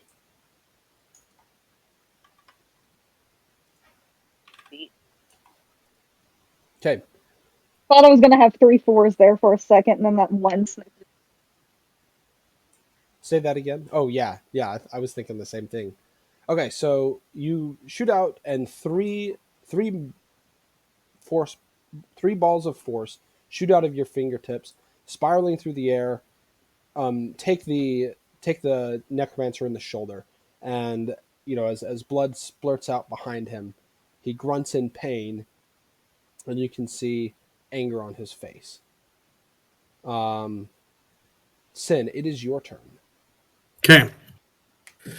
I'm going to do another Command Undead because Okay. it doesn't provoke attacks of opportunity. Okay, go ahead and make a charisma check.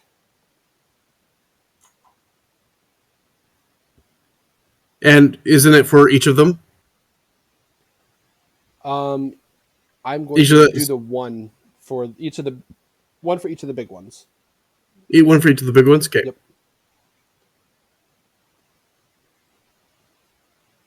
Okay. Okay, do one more because there's the really big one. A really big one? Yeah. Okay. Okay.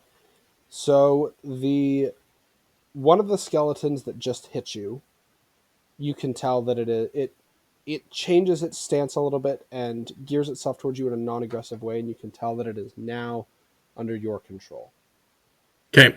Let me. I'm going to take a 5-foot step away, so don't provoke an attack of opportunity, and then I'm going to have the remainder skeletons, or basically zombies, just surround themselves around me Okay. to basically make a wall of bodies. Yep. They all move in. Oh, roll one more charisma check for the smaller zombies, or for the smaller skeletons. Okay. I forgot about that. Okay. They are all under your control right now as well. Awesome. Fantastic. Ooh, sorry, they're all on the ground. Okay. That is my turn. And as a bonus action, I get to reach into my pocket and start writing more name tags. Furiously scribbling. Furiously scribbling. All right. One of them better be outhouse. Wait, what'd you say, Bailiff? I said one of them better be outhouse. Oh my gosh, yes, Outhouse. I can't believe I forgot that one. Outhouse. And now we'll also have a Shelby. All right. So, with anger on his face, the necromancer calls out to me and casts a spell. Darkness fills the area, and you can see nothing. You can hear a little bit of motion as the last two skeletons begin moving, but there's not anything that you can do to interact with them as they make their way backwards towards them. Go ahead and make an attack of opportunity with Wrath. I will roll to see if he is able to actually connect or not. Okay.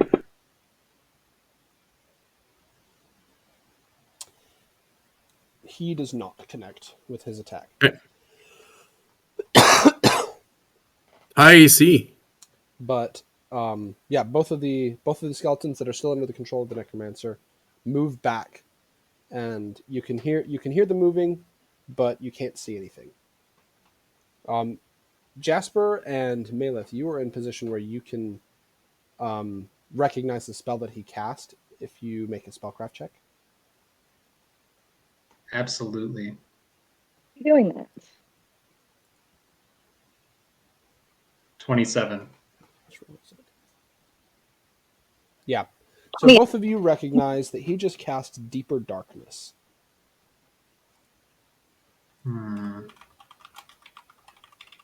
That's not good.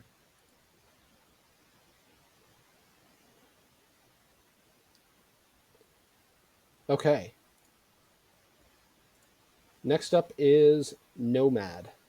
Your turn. No, Nomad is first. He has a higher. I'm just saying I haven't done it. Yeah, neither has Nomad. He had his attacks for opportunity. That's it. Mm. So the necromancer is retreating. It sounds like It looked like, or you can't see anything, but yes, it appears Okay. that the necromancer is retreating. You mentioned that we can hear that it is. Is there a way we could like maybe focus on to the sound to get an idea of where he's going? I mean, from what you can see, the entire area. I mean, Maleth and Jasper, you're not within the area of the darkness. It's covering the entire entrance and part of the windows of the hut. But from the sound of it, they may be going inside. Actually, let me go ahead and everybody make a perception check. Goats, my goats.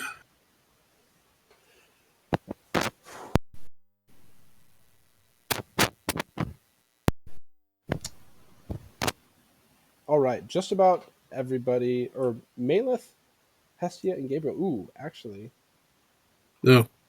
Man, I've been rolling like Dunstan, you're crap the today. only one close enough to hear a small splash. Who did you say heard that? Dunstan. Everybody else is too far away or was unable to hear it. Okay. A small splash? Yes. Okay. Actually, Hestia, where are you at right now? Are you close or are you further away? Yeah, I'm close. Okay, you also heard the small splash then. Okay. All right. So Nomad, what do? You do not hear the splash, but you can hear the thumping on the wooden, porch as they apparently are going back into the house.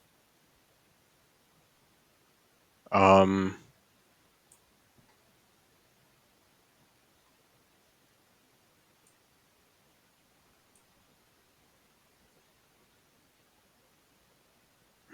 I don't know. I mean, we can't even see anything. That is correct. In order to So the darkness itself is a 60-foot radius, and it lowers light by 2 steps. So at this point, it is pretty much impossible to see anything because it already was not bright. I'm just gonna stay still Okay. and not do anything. I'll cast full strength on myself, and that's it. Okay. Hestia, your turn. I'm going to cast Dispel Magic Okay. As I recall- on the deeper Yes. deeper darkness. Yeah. Let me pull up. Do you remember exactly how spell magic works? Yeah, it works on a single spell. Do you want me to read it to you? Yes, please. Alright. Actually, I'm pulling it up. You can dispel magic to end one ongoing spell that has been cast on a creature, object, or to temporarily suppress magical abilities, or to counter another spellcaster's spell. Okay, go ahead and give me a caster level check. That's going to be 1d20 plus 6. Okay. Sorry, give me one second. So you can, yeah. Okay. Everybody else, you hear Hestia talking and doing something, and then the darkness dissipates. Nomad, did you do anything, or did you effectively just hold your turn? I cast full strength. Oh, that's right. For That's right. myself. Okay. So you did act. Can I do anything else with my turn? You can move, but that's it right now. Okay, I'm going to. Now that the darkness is gone, you can all see that the necromancer and the larger skeleton, or the necromancer and the skeleton with the sword and shield, have retreated into the door, you cannot see the larger skeleton anywhere. And is there anything in the water that I can see? Make a perception check. Would I be able to make a perception check as well Yes. since I'm Yes, you can. near the area? The two of you can, because you're the only ones who heard the splash. Nice, Hestia. You can see no evidence other than a slight ripple in the water. Though, if that is from whether that is from the motion on the house because it's partially in the water or something else, you can't be sure. But you do see, some ripples in the water. Okay. And I can't cast another spell. Nope. You have Alright. you cast your spell that used your standard action. I will just be in the middle of Nomad and Destinin is where I want to be. Okay. Right, Gabriel, your turn. All right, so everything's dark, Nope. right? Hestia No, she dispelled the deeper darkness. removed the deeper darkness. Wait, what? Sorry, repeat that. Hestia dispelled the deeper darkness. Okay, then I am going to move up 15 feet, so I'm only 105 feet away. And I am going to. presently What targets are available to me right now? None. The None, necromancer okay. got inside That's right. and the door is closed. All right, then I'm just going to full run. Okay. 60 feet. So, yeah, I'm just going to That's all it get is. 60 feet closer, Okay. so I'm 60 feet away. Okay. Wrath's turn. He still stands near the entrance to the house. And they went inside. Can Wrath see anything from his area? Because he was, in front of one, the furthest front. Can he see anyone like through the doorway or anything else like that? He can see shadows on the walls, but nothing directly. He Okay, can't see their shadows. he's gonna go in, try to find somebody. Okay, so he's able to move forward and open the door and make his way inside. He will not be able to attack, but he is able to get in to where they are at. Can I change one slight thing? Yes. Can he just, instead of just opening up the door, can he just bust through the Give door? me a strength check. Actually, make a bull rush. is what Bull it's rush? called. Yep. Okay. So that'll be a combat maneuver. Yep. Combat maneuvers are awesome. Okay. Yeah. Oh, Colin. Okay, so Wrath takes a step back to line himself up with the door, and he starts to charge in, but he misjudges the height of the ceiling and ends up headbutting it and tripping backwards, landing on his back right in the way. Okay.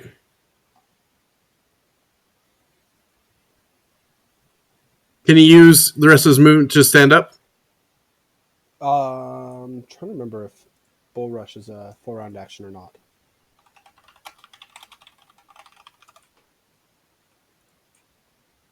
So I believe that is a full round action.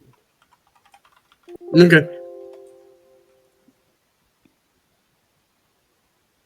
Nope. It is a standard action. So Cool. yes, you're able to use his move to stand back up. Cool. That's what he'll do. Okay. That's his turn. Okay. Next up is the skeleton champion that is friendly to you, that is under your control. Okay. He is going to go investigate the splash. Just go and just like stab at it where it was, or potentially just like reach, look around, and see what it was. He can go into the water, and are you so? What are you going to command him to do? So you can give him a simple directive. He's Go. Basically, go find. and point to- when he finds anything.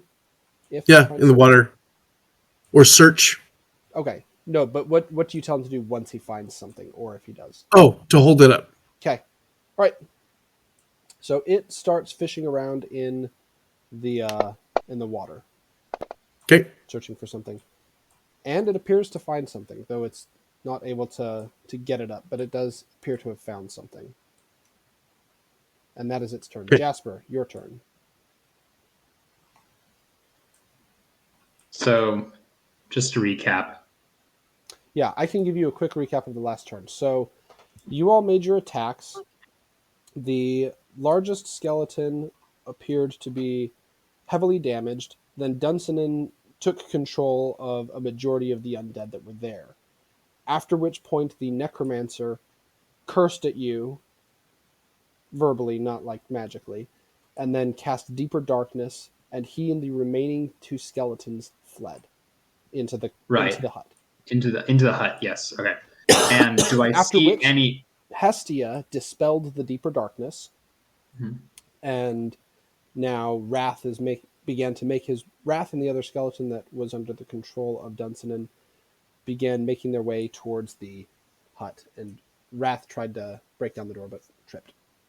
Do I see any openings into? Give me a The perception hut. check. You're at a slightly different angle.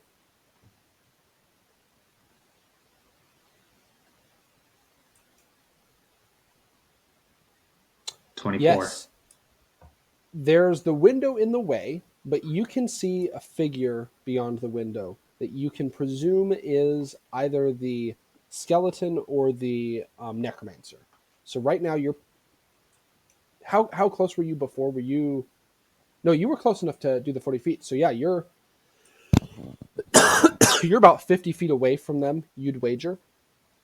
So you'd have to move a bit, but you could get in close enough if you had even a close range spell that you could hit them. It'd have to be something capable of breaking through the window. So what you did before, I probably don't see a physical opening. you don't see a physical opening, Okay. but if you had any, for Mhm. example, any evocation spells, they would be able to destroy the window and possibly hit the target as well. Well, it depends on what evocation spell you're wanting to cast. It depends on if you know any. I'm just letting you know, Yeah. as a wizard, you'd look at that and be like, a lightning bolt could go right through that window and probably hit what I'm shooting at as well. Oh yeah, that definitely would go through. That's true. Do you have prepared? Well, you could see why I asked if you look at the list. Hey, I mean, Yeah. remember, I'm gonna say that you could definitely use that. Are you sure? All right. I mean, if you'll give it to me, I'll take it. I just feel like the as written. okay, no. If you attempt Yeah. to send the bead through a narrow passage, Physical contact with okay. pretty much anything. Yeah. No, that's a good point. Okay. Yeah, there's no opening in there. No one's attacked the building, so there's no damage to the windows. I'd forgotten about that last part.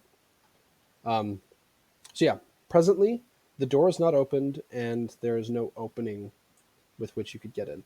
If you wanted to, you could hold your turn and wait until that's the case, and possibly have that this turn. You know what? I am going to prepare a 3rd level spell, and the condition upon which I will cast it is if the door suddenly Opens in any way. open or a window smashed. If there's a physical clearing. Do you essentially. say anything to anyone else in the party?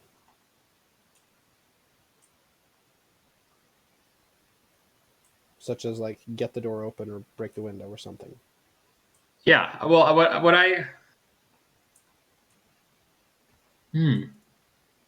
Clock's ticking. Clock's ticking.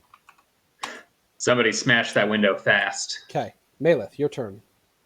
Actually, yeah, I'm gonna have the skeletons go along with you, Dunsanen. The other skeletons.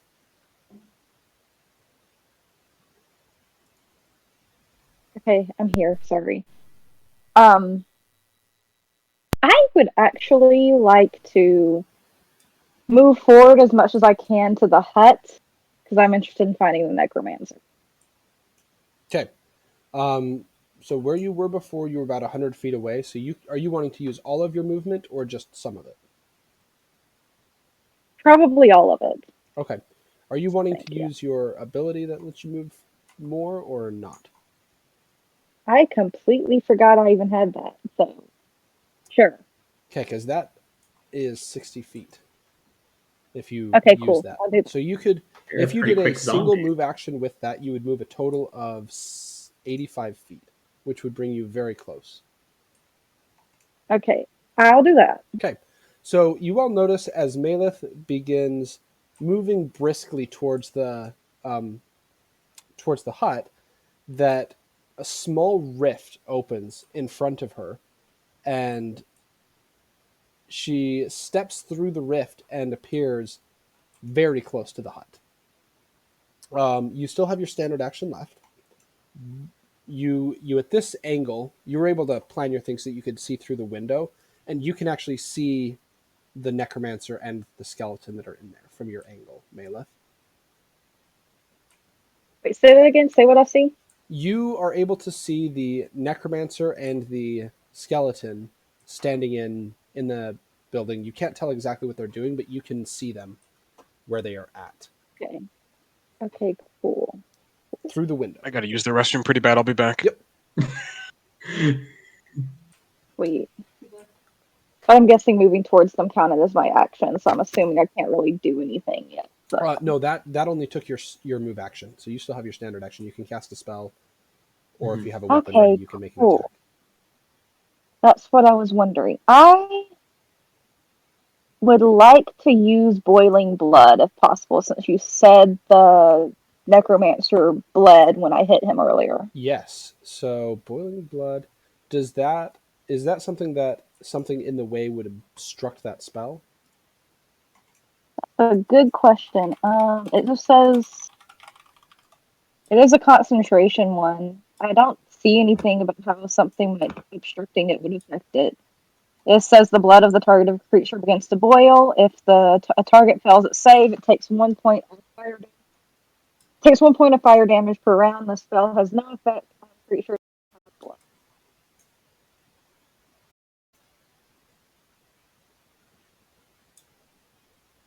Like a fortitude save. Okay. So concentration.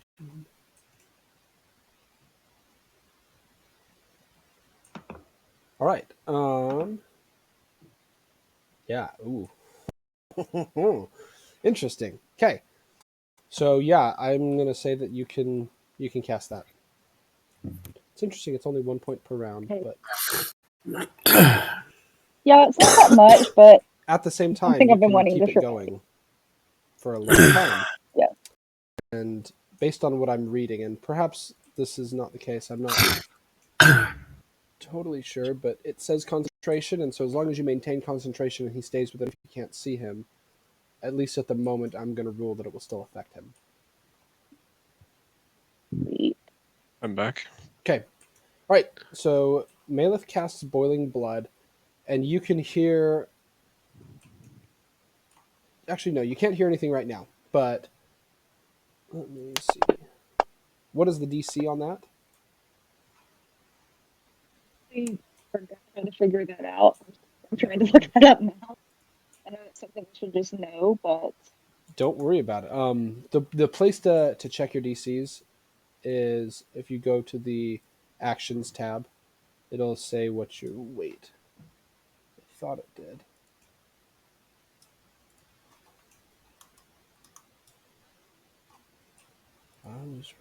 Oh, okay. If you press the magnifying glass next to your class, that will show what it is. So it's going to be the spell level +4. So, but yeah, no. So you cast a spell, and you can tell that it latches on, so it takes effect on him.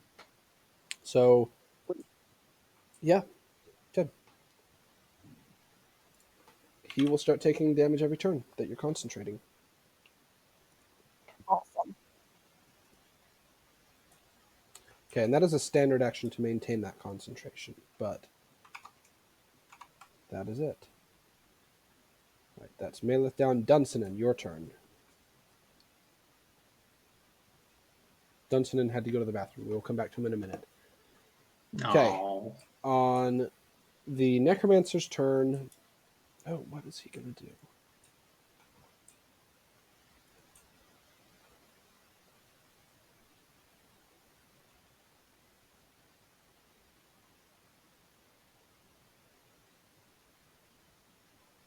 So you see him turn and cast a. You're anyone who's able to see him. So I guess really just Maleth and Jasper.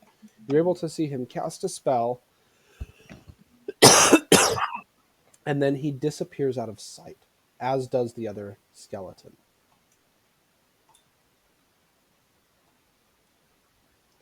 Son Nomad, your turn. of.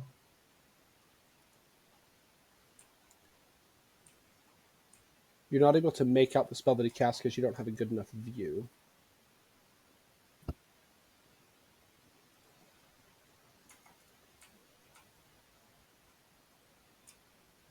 There's no way to get an idea of what he casts or where he went or anything. Actually, Maleth, go ahead and I'll let you do a spellcraft check because you got to a good enough position to be able to see with your Okay. dimensional slide. Actually, yeah, you were able to tell that before disappearing from view, he appeared to cast silence. Sneaky.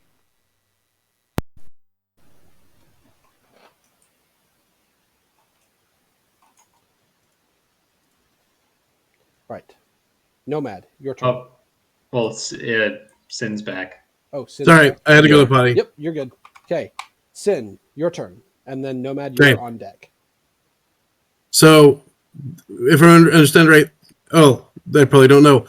I hear Jasper say to break the windows, so I command every undead that I have under me to basically go and break down the windows and the doors. They all stand up and charge forward. Some of them, actually, I'm going to say one of the zombies is able to get there. They all kind of run towards it. Only one of them is actually able to get a good enough path to break the window. And he smacks the window. Jasper, your spell goes off. At the farthest reach that you can get, what do you cast? What was All it right. you cast? So you see this yellow powder in Jasper's hand just a little bit, and he points his finger and he says, "Ignis Adere," and you see this little red, like pea-sized light shoot into the back of the hut and explode into the fireball spell. Okay, so most of the zombies and skeletons that you had rushing in, Dunsanin, are consumed by the explosion. The door blows outward, and the windows inside shatter. And then, the weaker skeletons that were all right next to it, trying to get there to open it up, they're consumed by the fire. Wrath was out of range of it, especially since he didn't get to the door. All part of my plan. Yep. So How big is the hut interior? It's not massive, but it's going to 10 curb. feet? It's probably 10 to 15 feet. 10 So we're feet talking diameter? wide. It's a radius of 20 feet, so if it reaches the end of the hut, Oh, then that's it's filling the 5 hut. to The 10 entire hut is probably on, scorched at least on the inside. I've never done anything like this in D&D before. Okay. Holy cow! So yeah, the door blows outward. All the windows shatter, and here I'm gonna move off of Fantasy Grounds for anyone on Twitch. I'm gonna switch back to video. Okay. So we're nearing the end of the combat. Okay, so as the inner parts of the thing erupt in fire. Interestingly, though, and I guess not surprising to you, Maleth, no sound happens from this explosion. So you see all this happen, but there is nothing audible. Even as the window was broken, it was utter and complete silence as it was smashed. Okay. So out of curiosity, I still have my turn. So that was my zombie's turn. That was your zombie's turn. That was your turn. So my turn. Do I see anything through the door? Do I see any person, anything else like that? You see what looks to be a path leading down. Path leading down. That's all I see is path leading down. Inside the hut. Okay, but no person or anything else like that? No person there. Okay. Everything's on Uh, fire, by the way. Yes, everything's at least smoldering. I'm gonna go inspect what what my Skelebro found in the water. It is the larger skeleton champion, and he is attempting to wrestle it out, and they are struggling together. He's not able to pull it out, but now that you're seeing it fight, you can see it. What do I see?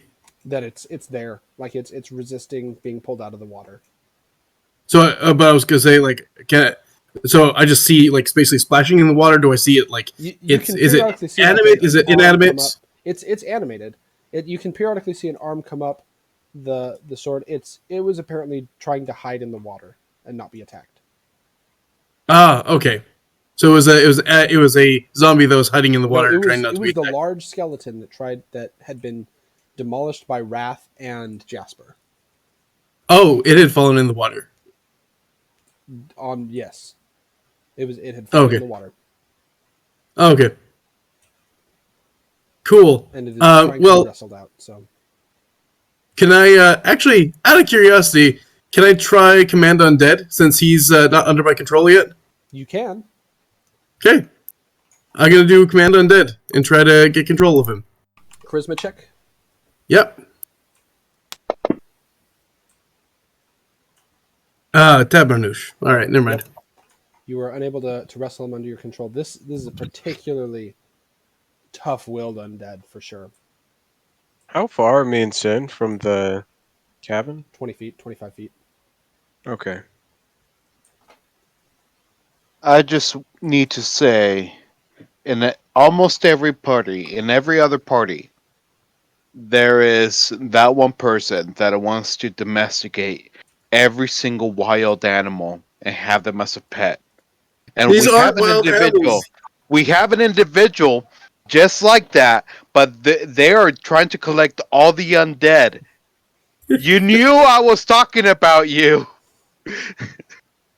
Okay. They are not pets. They are trusted, beautiful friends. They're Okay. friends, not pets. They all say Sentient that. beings. Okay. Let's see. That's Dunsin's turn. Yep. Yes. Okay. And Maleth, you can tell that your spell is still in contact with him, even though you cannot see the necromancer. I'm just gonna keep that going then. Okay.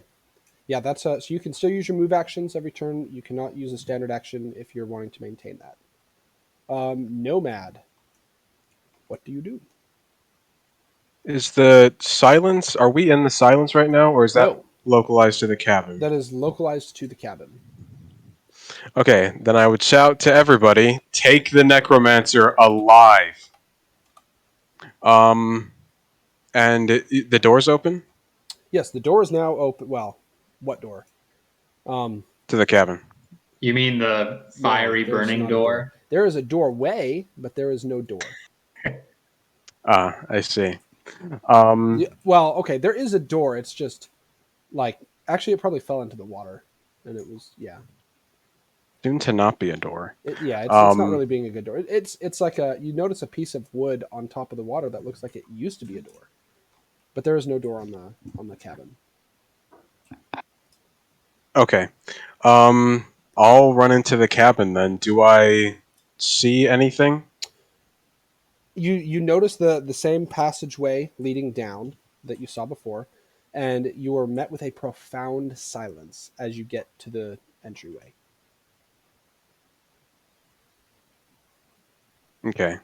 And I'm sorry. That same passageway, like it's like a cellar? staircase. It's like a staircase going downwards, down, like a cellar of some sort. Okay.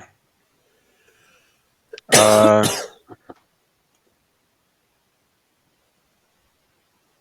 then I think I'll just move to go down there. Do you go down there on your own, or do you prepare, or what do you do? No, I don't wait for anyone or anything. Head straight down. Yep. Now I can't remember. Do you have low light vision or dark vision at all? Yeah, I have dark vision. Okay. All right. Yeah. So you make your way down, and you can't see anyone too far in front of you. Actually, no. You get down to the bottom of the stairs, and you can see two figures out in front of you. They're probably like 70, 80 feet away from you. but the passageway seems to go for a little bit. Do I see anything in front of them? Are they heading towards a dead end, or It looks like the passageway curves to the left, but that's as much as you can see right now. okay? And they look to be almost to that point. Okay, next up after Nomad, Hestia. Alright. So there's the giant undead. Can you just describe the scene? Okay, so what's happened so far since the last thing? The swarm of tiny undead ran forward and broke down the window at Jasper's request, at which point Jasper cast Fireball, which exploded the inside of the house. The door blew outward, but you couldn't hear anything because the silence spell had been cast. After this, Dunsonen and one of the skeleton champions that he'd taken control over are apparently trying to take down the larger skeleton champion that is in the water. And then Nomad has made his way into the hut and is no longer visible. I'm going to follow Nomad. Okay. So yeah, again, as you get into the entryway, you are met with a profound silence. And then as you head down the stairs towards the cellar, sound begins to happen again. Do you have dark vision or low light vision? Yeah. What do you have? Low light. I have low light. Oh, yeah. I was like, what the heck? Yeah, we're supposed to get a snowstorm tonight, and the upstairs door just blew open. I guess it wasn't fully, the lock wasn't engaged, but the wind just came in, and it was sounded like someone had a fan out there. Funny. Okay, so you have low light vision. Yeah. You can see very little because the only light is coming down from behind you, and so you can't really make out much out in the area. Okay. But you can see that it is a cavern like a cellar of sorts where the passageway seems to go off into the distance. You can't tell how far. Okay. Where did Nomad go? You caught up to him. He's right in front of you, but you can't see Okay. much further in front of you guys, more than like 20 or so feet. I'm going to go look down the passageway and see if I can Yep. see anything. Well, that's you can't see anything down the passageway. Okay. It's too dark. All right. Okay. That was your full Yeah. turn to get there. All right, Okay. Gabriel. At this point, are you guys okay if we exit combat in the initiative order and kind of have you all move forward how you're going to, and we can kind of describe that more role playing, so we don't Yeah. bog it down with turn by turn. Yep. Okay. All right. Who is going to do what? I want Wrath to come over and help, like, grapple the big one, and I'm going to just try and help him see the light. You're gonna force him into your servitude. Yep. Okay. Nicely. Politely. Go ahead and make go ahead and make another Charisma check. I presume you're doing that again. Yep. Because I can do it 8 times a day. Let's have the opposed charisma roll so I can see. Okay. You succeed that time. You bring him Okay. under control. How are you able to tell how wounded he is at all, or are you just I should be able to tell how wounded he he's is. like cusp of death? Cool. I'm going to channel energy to Cusp of heal re-death? heal undead. Okay. Then So all remaining that should be undead nearby you that are close. What's the range on that? I forgot. 3d6, and What's it's the 30 range? feet. 30 feet. Okay. Nice. So, and I get to choose. Like, I have selective channeling, so it's how much does it do? 13.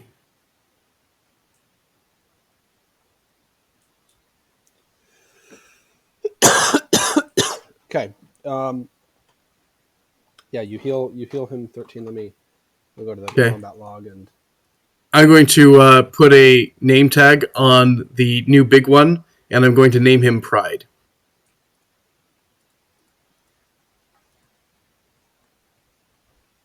okay. All right, so you bring Pride to your side, and he's now under your control. Okay. Who else is doing things? That's me. I guess I start heading in to the fiery hut to see if I can even And see stuff down it's there. smoldering. It's not like burning, but it is definitely smelling of char. Though you still can't hear Oh, anything when you good. first get in there. Keep moving as fast as I can to try to give chase. Okay. Yeah, me too. And actually, I need to ask, how big are Tanglefoot bags? How big are Tanglefoot bags? Yeah. Like a. It's this big. Like- I'd say something like that. Okay. Yeah, enough that you could easily throw it with one hand. Yeah. Or what if Okay. I were to like Shoot it. stick an arrow in one and shoot it? Yes, I would allow you to do that. You would have a % chance though that it would not succeed, unless you were to take That's time fine. and rig it up properly. So if it's impromptu, you're gonna have like, I'd say a 50% chance that you shoot and something goes wrong. And that is that fair? If you Yeah, that's totally yeah, fair. if Yeah. you take the time to prepare it beforehand, then I would give you like a 80% chance of it being fine, and a 10% chance, Yeah, or 20% chance of it just not like unfurling the bag. But as is like 50% chance that it just doesn't work. 25% of that is it consumes the Tanglefoot bag and it just like dribbles it along the ground, and then the other 25 that it doesn't. Sorry, I'm getting too much into the numbers. So yes, you could try that. No, Chance that's of fine. failure if it's impromptu. Yeah, I do feel like Gabriel would have prepared that, but I did not declare it. I do not have it on my Well, you know for next time. supply list. So now I know for next time, but right now it's going to be impromptu, He is and I'm just going to keep running okay. So you're just to kind of getting it give ready. chase. Okay. All right. Yeah. Nomad and Hestia, as you approach, or you start going, the necromancer and the skeleton stop before going around the corner. He turns and he says to you, Nomad and Hestia, "Who sent you?" Your mom. I don't respond to him. Your mom sent me. Yes. The skeleton steps forward and steps in between to keep you away from him. I don't stop running, by the way. I'm not going to pause when he turns around to say so, something. So what do you do as you get close? Because the skeleton's in the way. I will trip the skeleton then. I'm getting my hot so you're Cheetos gonna for trip this. the This is getting skeleton? juicy. Okay. Yes. Go ahead and make your combat maneuver and let me.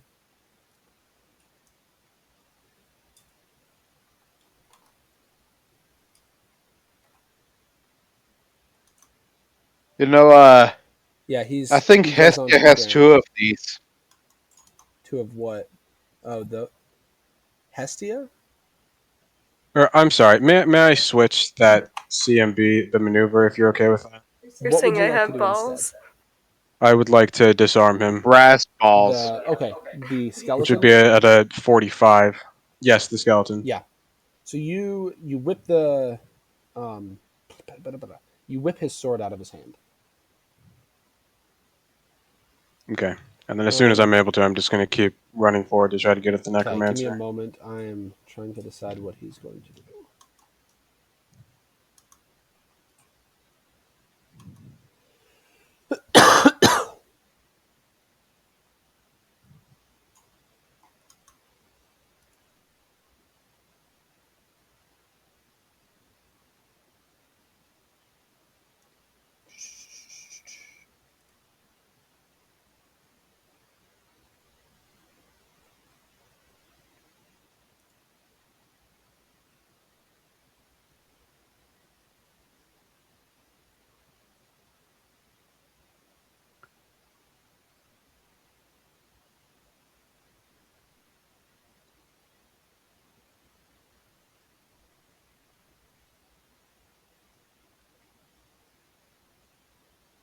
Okay.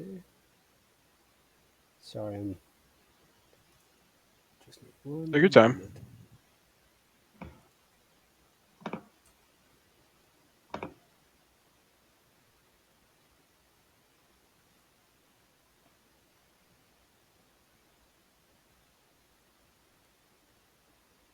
Okay.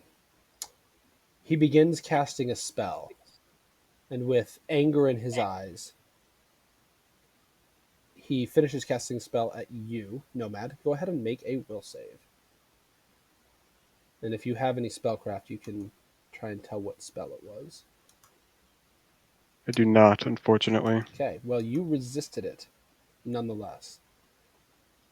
So he begins casting a spell, and says as he casts this spell, "I confound you," and the spell, the energy hits you, and for a moment you feel this force pressing in around you, almost as if it's trying to provide a form of separation between you and your soul. That's not right. Kind of like something that's trying to encase you, or to encase your soul in some level.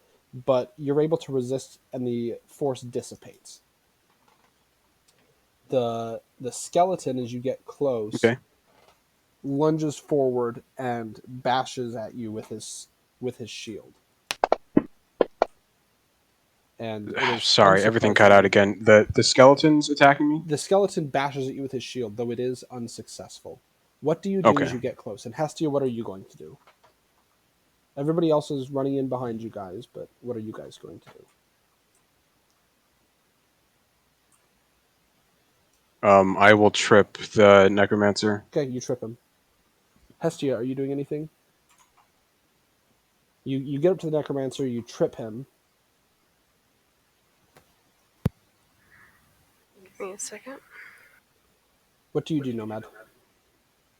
After you trip him. May I run up and bind him? With rope? I can cast Hold Person. Okay, will you cast that? Are you casting that, or what are you doing? Yeah. Because he's tripped him on the ground. Okay. So go ahead and cast Hold Person.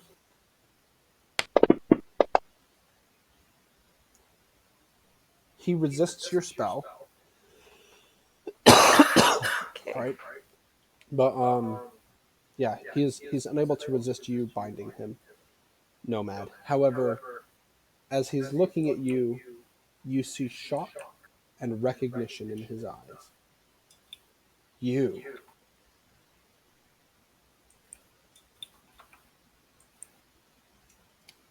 And all the rest of you get down into the cellar in time to see that response from the necromancer as Nomad binds him. I will bind his feet as well as his hands as too. Okay, you bind him successfully, and as he looks on at you in shock, that is where we will end the night. Yeah. How many of my Skelly Bros did survive? You have the two big ones, plus So the two big ones are still alive, and those are okay. Cool, plus Wrath. cool. Sounds good. Okay. All right. Did you guys? Oh, of course, Wrath. But If- Wrath's hard to kill. Yeah. Oh yeah. Did you guys want to chat at all? And if so, do we want to do it with Twitch on or? Sure. May as well. All right. Are you doing like a 7 deadly sins thing with like wrath and pride? Oh, yeah. Yes, I am. That's sick. I absolutely love that. Well, I thought it was perfect because he resisted me like 4 times. I'm like, okay, he's prideful. So this I'm gonna make him humble. this is a CR4 skeleton. He has 6 hit dice. Okay, This one. So I can. send so you- he's a skeleton champion, basically he's a greater like Wrath, skeleton except champion. without Yeah, the similar. levels. Yeah, he's a greater Cool. skeleton champion. So yes and yes. I mean, he Cool. actually is very similar to Wrath. So Cool. Awesome. minus the autonomy. Minus the autonomy. Yep. What if I commanded him to to have free will? Being that you didn't create him, then it would not. You wouldn't be able to. Do Oh, anything yeah. with that. I'm going to. So, I mean, we're not playing anymore, but my intent is to try and teach him. We'll see how that happens. We'll see what happens. We'll see what happens. I love it. All right, sorry. You had a lot of success there, Sin, with your Pokemon catching. It's what I do. It's what I'm built for. Gotta catch 'em Raising all. and commanding undead. As Lil Putin, I'm almost kind of sorry that the other guys had to die. I know. I'll find more. I'll find more friends. Oh, by the way, Nomad, you would have noticed that the skeleton that you disarmed, it was badly burned, and then also there was a scent of char when you reached the guy. Good. Like a good char smell, or like something's burning. Something in between. So Okay. barbecue. Burnt hair smell. Yikes!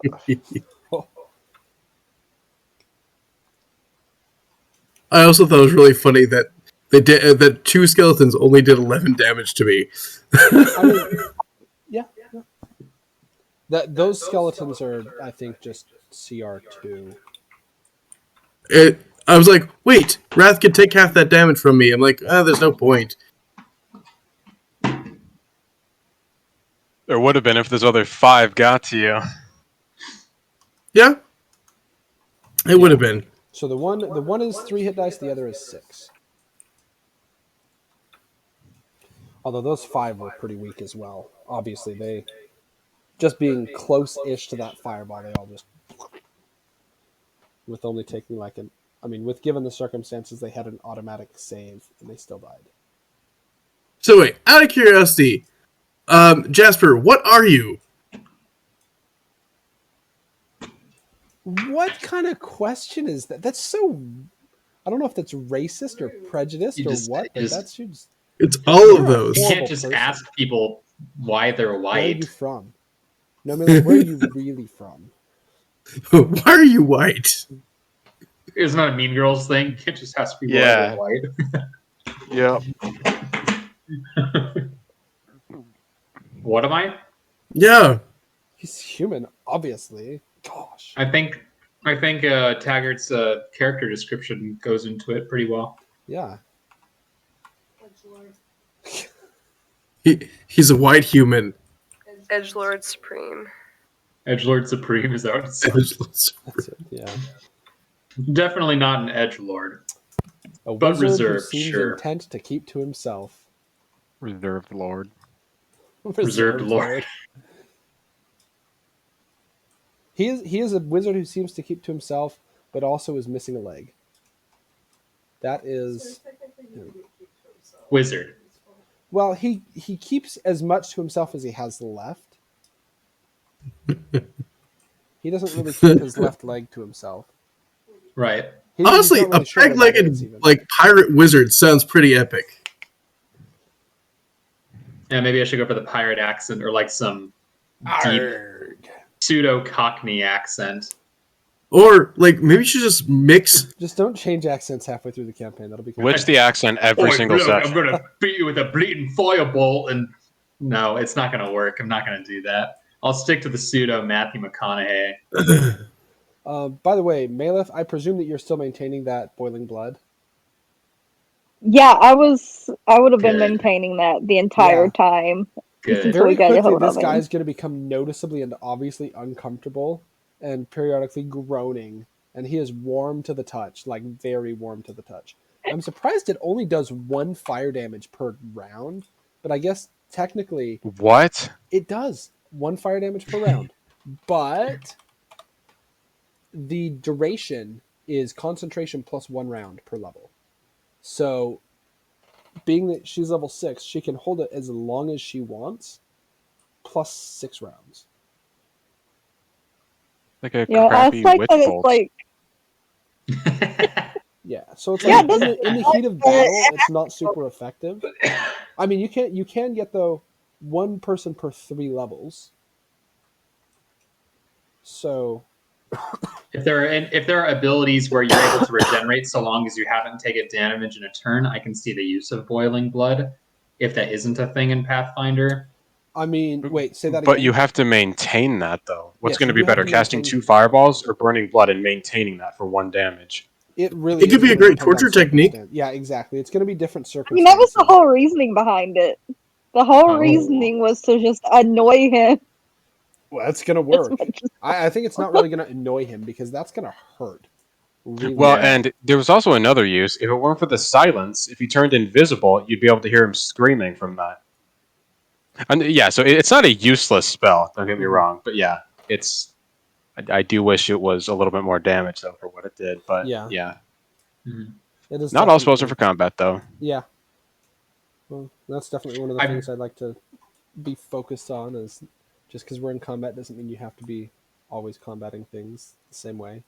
And just because we're not Yeah, in I mean, combat doesn't mean you can't use damage spells. He'd already tried to run from combat, so like I didn't see the point in really doing that, but still did something to him. Going back to the very beginning when we talked about like what we would know about each other just from hearsay or something, like I feel like we've we've gotten to know Sin and oh my goodness, Nomad pretty well just from like interactions and whatnot. And I guess with the whole kissing thing, maybe that counts as getting to know Gabe well. No, but I think that the stuff that was provided is pretty useful context, especially for Gabe and Hestia.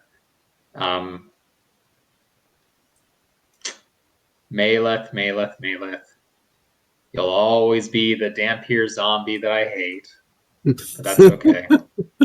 Gee. You're saying this Thanks. in character? No, I'm not. The vampire zombie that I hate. Oh my gosh. No, I'm not saying that in character now. It's so racist too. Just Yeah, come on, man. Not cool, dude. Maybe I'll write a name tag for Maleth and write lust. Watch by the end of all this, Maleth is going to be the only one who likes Jasper in an awkward twist of events. Yeah, you I'm would have sick to of do a all, lot of work for that. sick of all of Jasper's undead hate. To be frank, okay, everybody, all in favor. I'm gonna say this out of earshot of Jasper. All in favor. We kill Jasper, and then Sin brings him back as undead. I think this would give him a fresh. I say aye for that. That would be great. Everybody in favor? Sin? Yes, let's do I- it. No, I can't vote yes on that because I still need his help on something before we kill him. Okay. What? No, Well, no. I He's, mean, he's if getting he's- raised as undead. His If talents he's are not brought going to back be. like I diminished. am, if he's brought back like I am, he'd still be useful. I'm all for this plan. Like I I'm already definitely offered. for it. It'll honestly make my job a little bit easier to keep you guys alive. Okay, the eyes haven't. Hey Jasper, come over here real quick. Ironic, the group of undead slayers is like, oh wait, Jasper hates undead. Freaking A, man. Whoa, what's We're here to wrong with help you? people. We All don't- right. We don't hate all undead. We just hate zombies and bad things. Yeah. Glares at Maleth. I love most undead. Well, I only dislike weird. I'll let you pick your sin.